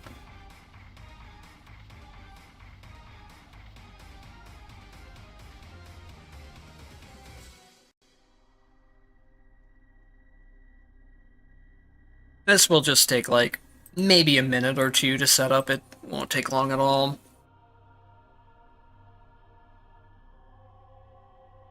I used to have it at some point on my computer from when I did some speed runs, but I guess I don't have it anymore.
Give me just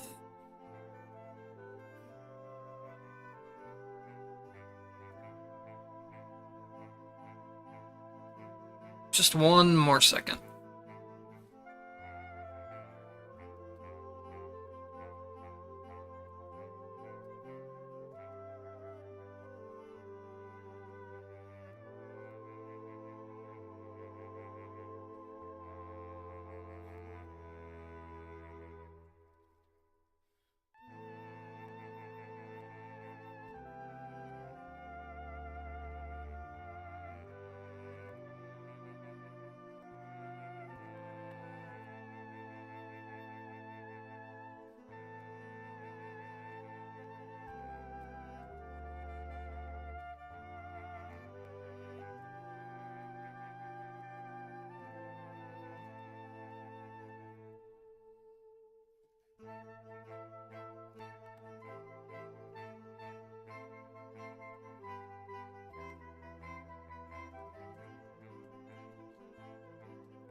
This will do it.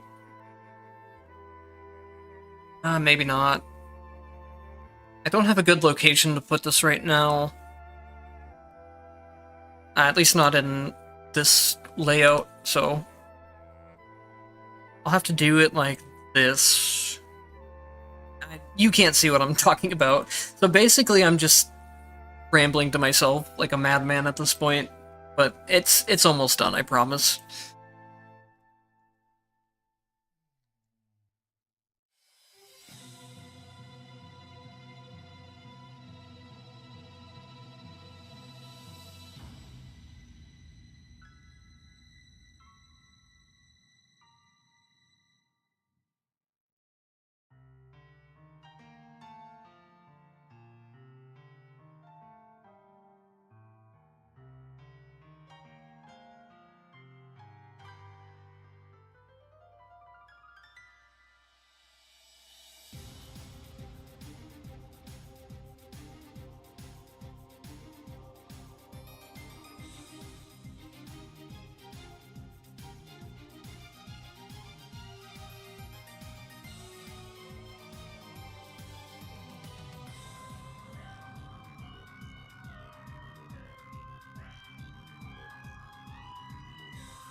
Okay, something like this will just work for now. I think I need to move it... Oh, the game auto-pauses every time I minimize it, so I can't really check. It shouldn't be covering the timer. I guess I'll move it down just a little bit more, even. Otherwise, it should be fine here.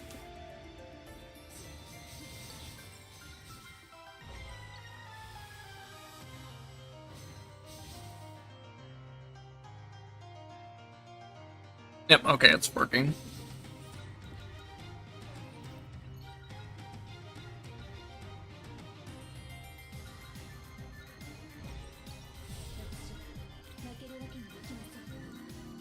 I guess I should probably make a video about this at some point, too.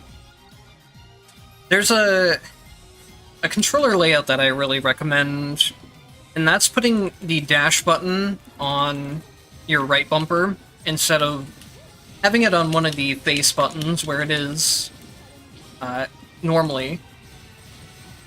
What the? If I would have frozen there, that boss would have just died instantly. The health bar evaporated.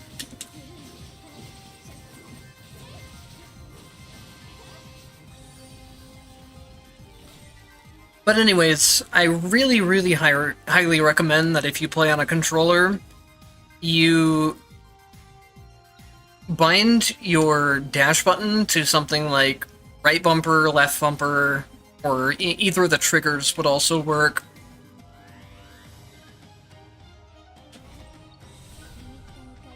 Dash canceling out of your animations is something that's very powerful in this game. And S is the character that makes like full utilization of that type of thing. Since dashing will also reset her air attacks, and doing constant dashes will also just give you more DPS through the crests as well. If we had dashing shadows, this Covenant would go absolutely crazy. There's a video I put out about this this setup. So the dashing shadows will create crests from S's passive, and then this completely removes the cooldown of them. So you can have just a million shadows out on screen at once, and then all of those shadows will also be creating their own crests. It's a very insane setup.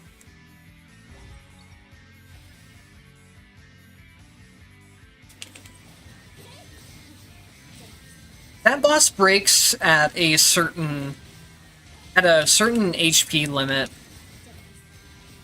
Either that, or when he's doing the move where he's like shadows in the background, one of the later versions of the shadow will be able to be damaged, and if you deal enough damage to that shadow, he will also break.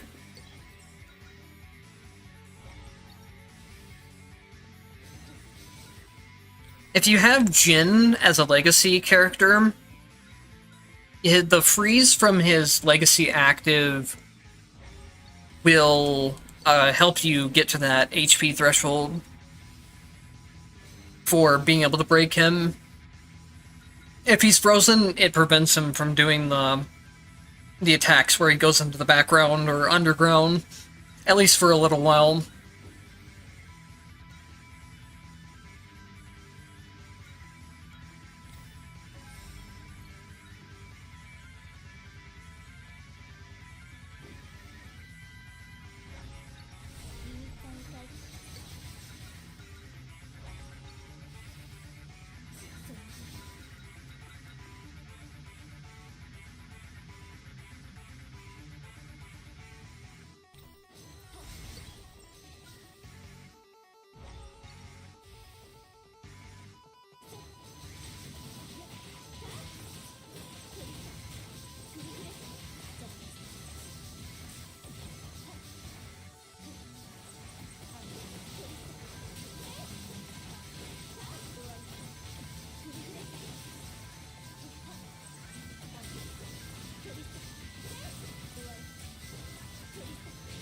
It's really hard to show off the air attack reset stuff on the enemies because they're dying too quickly. But you can alternate anywhere between... Oh, we can go for skill rent as well.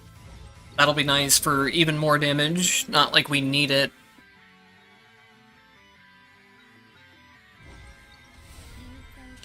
But you can alternate anywhere between just your air attacks, your dashes, your jumps, and your down attacks as well. Those will all end up resetting air combos, and you can do just crazy combinations of everything to do air damage very, very quickly. Also, I don't know why I went into that shop, even though I didn't have money for it.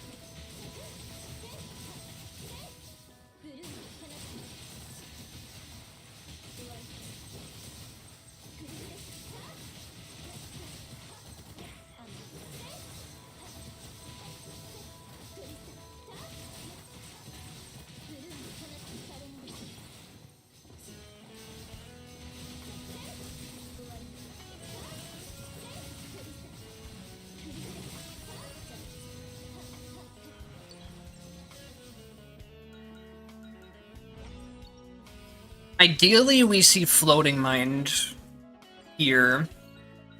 Or maybe... No, I don't think that's his... I don't remember if that's his name or not, actually. The boss that... the tentacle boss that floats in midair. That would be a very good boss fight to show off for air attack reset potentials. And of course... I usually don't like getting that boss fight, but when I actually want it, I don't get it. You can see in this fight, too, though. You're able to stay in the air pretty much indefinitely, and get a lot of damage off in that time frame, too, because of how fast her moves are canceling into each other. And then also, every time you're doing a dash cancel, you're getting extra damage from the dash crests. You'll just really start to disintegrate anything that comes near you. Also, you can use her up attack as another way to reset attack limits. I'm pretty sure, unless they fixed it, you used to be able to infinitely chain together the up attacks and the down attacks back to back, because they would both reset each other. I don't know if they ever fixed that one or not, though.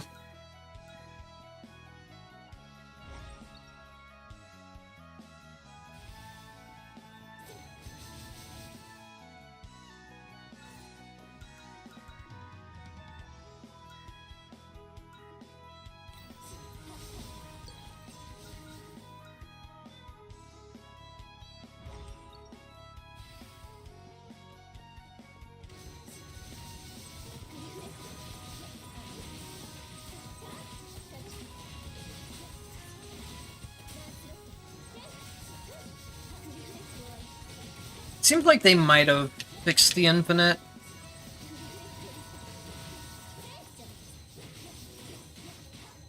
Yep, they definitely fixed it.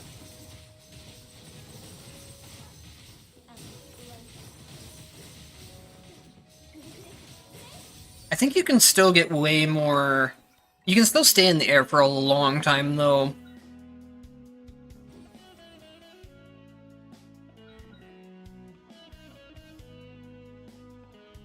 And then I didn't get to talk about it yet, but Gawain is also another very strong option for her.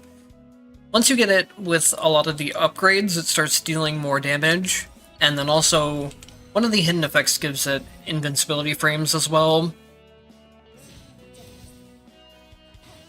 So you can start spamming out Gawain, and you can see just how powerful it is here. It's hitting almost 6,000 per hit. It'll be another thing that, once you get it set up with S, you'll just absolutely disintegrate any enemies with it.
Oh, if I remember correctly, the way that this potential works is that when it says you deal higher damage the longer you stay in the air, the only thing it actually applies to is the up attack damage itself. So we see it's doing 739 just normally, and then it's really hard to see the damage number. But my normal slashes are doing 531.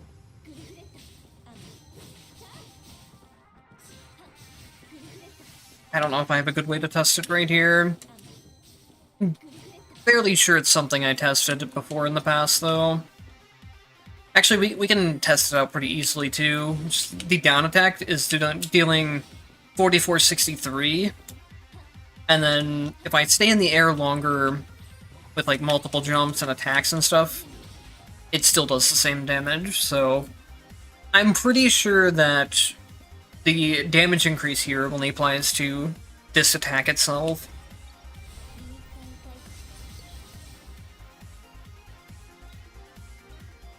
But that is an attack that you'll be using in the air quite often if you've gotten, like, the resets on it. So it's not a bad option, even though it's a lot worse than it actually sounds.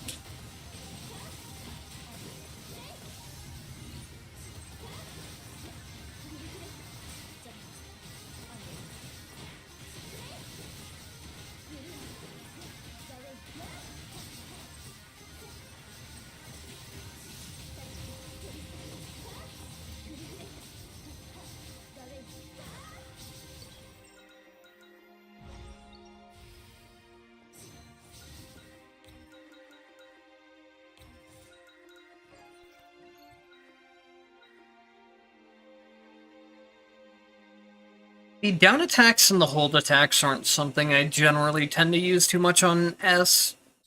I don't think they're necessarily bad, they're just kind of unnecessary.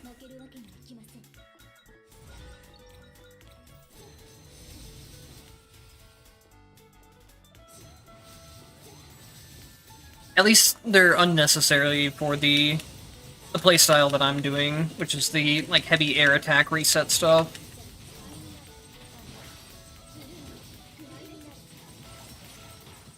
I've never tried to see if I can gain enough height to make it up to non-inner second phase, but it might be possible. I can try it.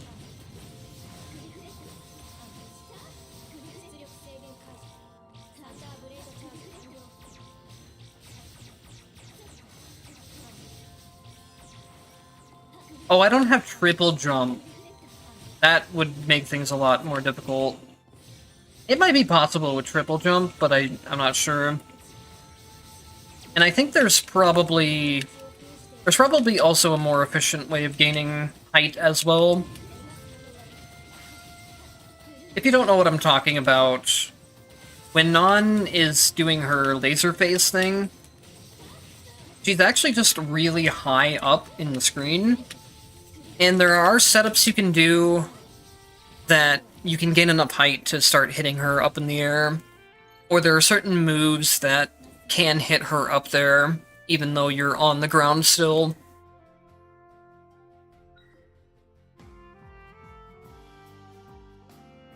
No, she actually doesn't just completely disappear. She goes off screen. Oh yeah, and once you've gotten some of your other stuff set up, you can go for S's SP skill. It's really nothing too special in terms of damage, but it will charge up very quickly with all of the crests we're dealing, with the air attack resets and stuff. And then it does give you invincibility frames, so it helps with a little bit of safety. I think maybe I'll grab some max HP, and then I'll maybe go into one or two more rooms. Maybe try to get a little bit more exchange points. Maybe fight the two optional bosses, actually. And then go into Reki. Reki will be a lot more difficult Because with Reki, I can't just recklessly go for air attack strings. I have to actually respect her as a boss. But that's where stuff like Gawain is going to come in more help. The up plus input, or the up plus action input, this attack here, that's going to give invincibility frames, and then the SP skill is going to give invincibility frames. In general, a big part of fighting Reki is knowing your character's invincibility frames. Her moves are dodgeable, but they come out so quickly that a lot of times it's easier just to iframe through things. Poor Nan. They really need to buff this boss's HP. He's just not allowed to ever play the game if you've got like a decent run going.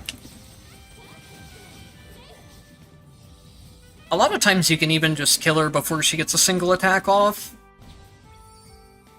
She does kind of make her comeback during Transcendence difficulty, because she does get a lot more HP there, and her attack patterns are way harder. But that's only really a problem for melee characters. Can have a little bit of problems with her. Ranged characters still just completely destroy her.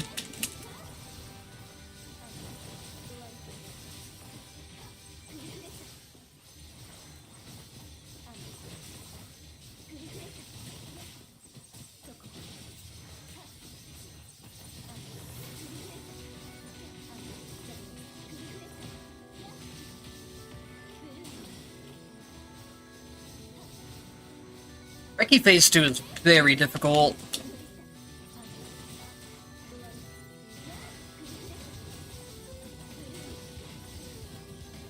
I have not attempted the fight on the Reki fight on S at all, so it'll be interesting to see how it goes.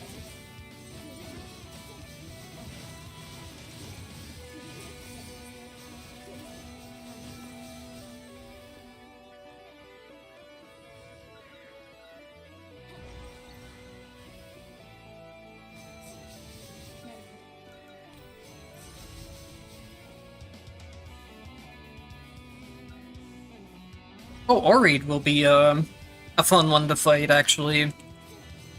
Normally, Oread is a pain, but with all the air resets we have, we can just stay up at her. Honestly, she might even die in her stun phase here.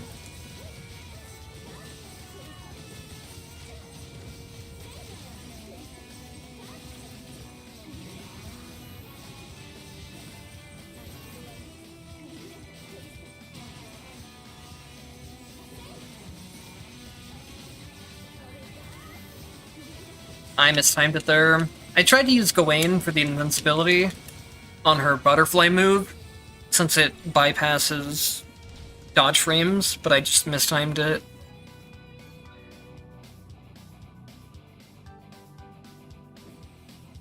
This is another very good invincibility tool for her to use. The problem that I have with it is that I input it on accident a lot when I'm trying to do my dash canceled combos.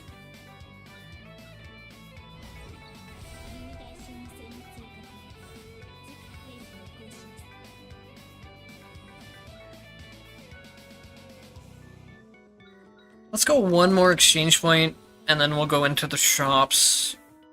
The shop, or maybe a couple shops, depending on how much I spend. And then we'll go for Reki.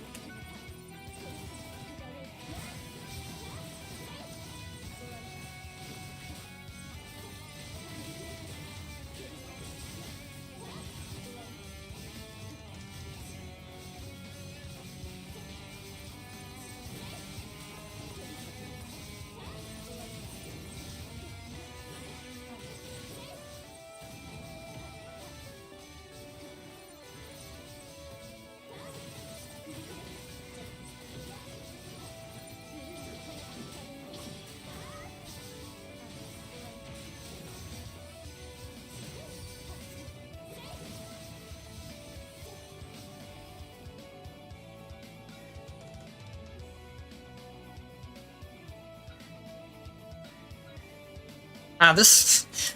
Having 2 MP rooms is tempting, but I don't really feel like clearing out the rest of things. I really need to eat food after this. This run probably has the capability of being a all potentials run. If I were to full clear out everything, I definitely could get to all potentials. I just almost went into Susano by accident again. So I'm gonna have to play the Reki fight a lot more controlled. But there will be definitely a lot of times where I can just go wild on her, especially when I have Jin passive up. This is where stuff like I think it's called Brunor, where you shoot the projectiles, and then stuff like Galahad that has invincibility on it. I can just spam Galahad during this, and I probably won't take any damage. It's a little bit silly how spammable some of the iframe moves are in this game. Alright, there's phase 1 down, which phase 1 is usually not the problem when it comes to Reki. It's usually phase 2.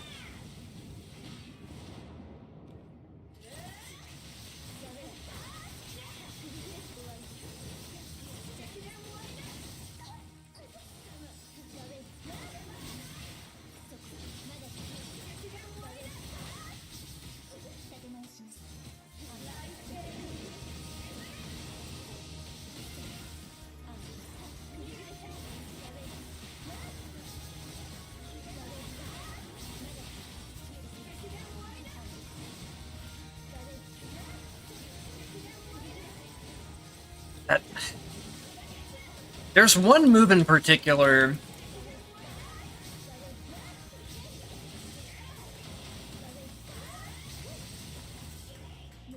We barely beat her, and I don't really feel like I beat her through any kind of skill or control that I had over the fight. That second phase is just so difficult.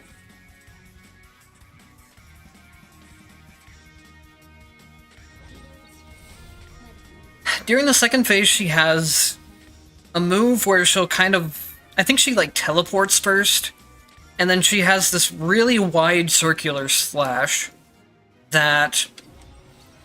it bypasses dodge frames, so if you're using your dodge button, it'll go through that completely.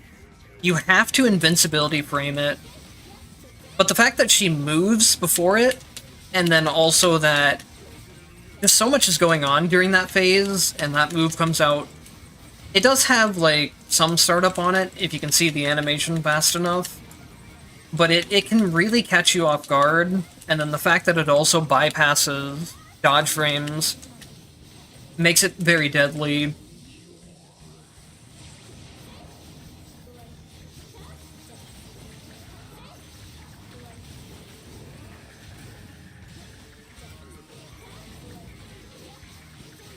Susano's a little bit harder to get some of the air reset stuff on, unless he's in a comboable state, but you can still do it pretty low to the ground as well.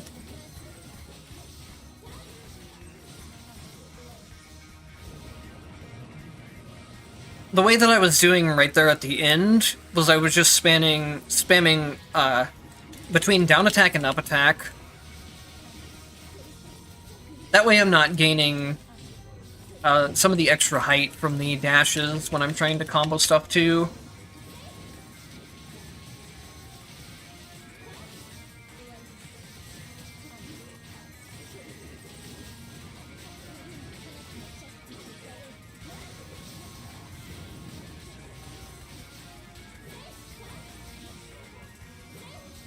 And there's Susano down. Susano honestly feels like a pushover now.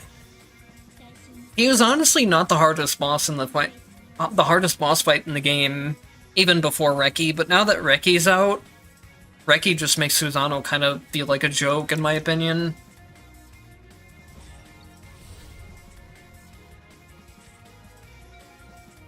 Yeah, I think that run went really well. I'm always happy to explain characters to people and get to be able to teach people the game.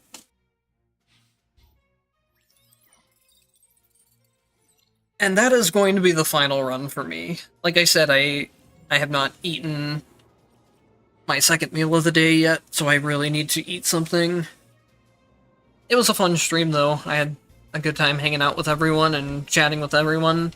So thanks to everyone who showed up to watch, whether you chatted or not. It was nice having people around. Thank you guys for watching, and I'll see you in the next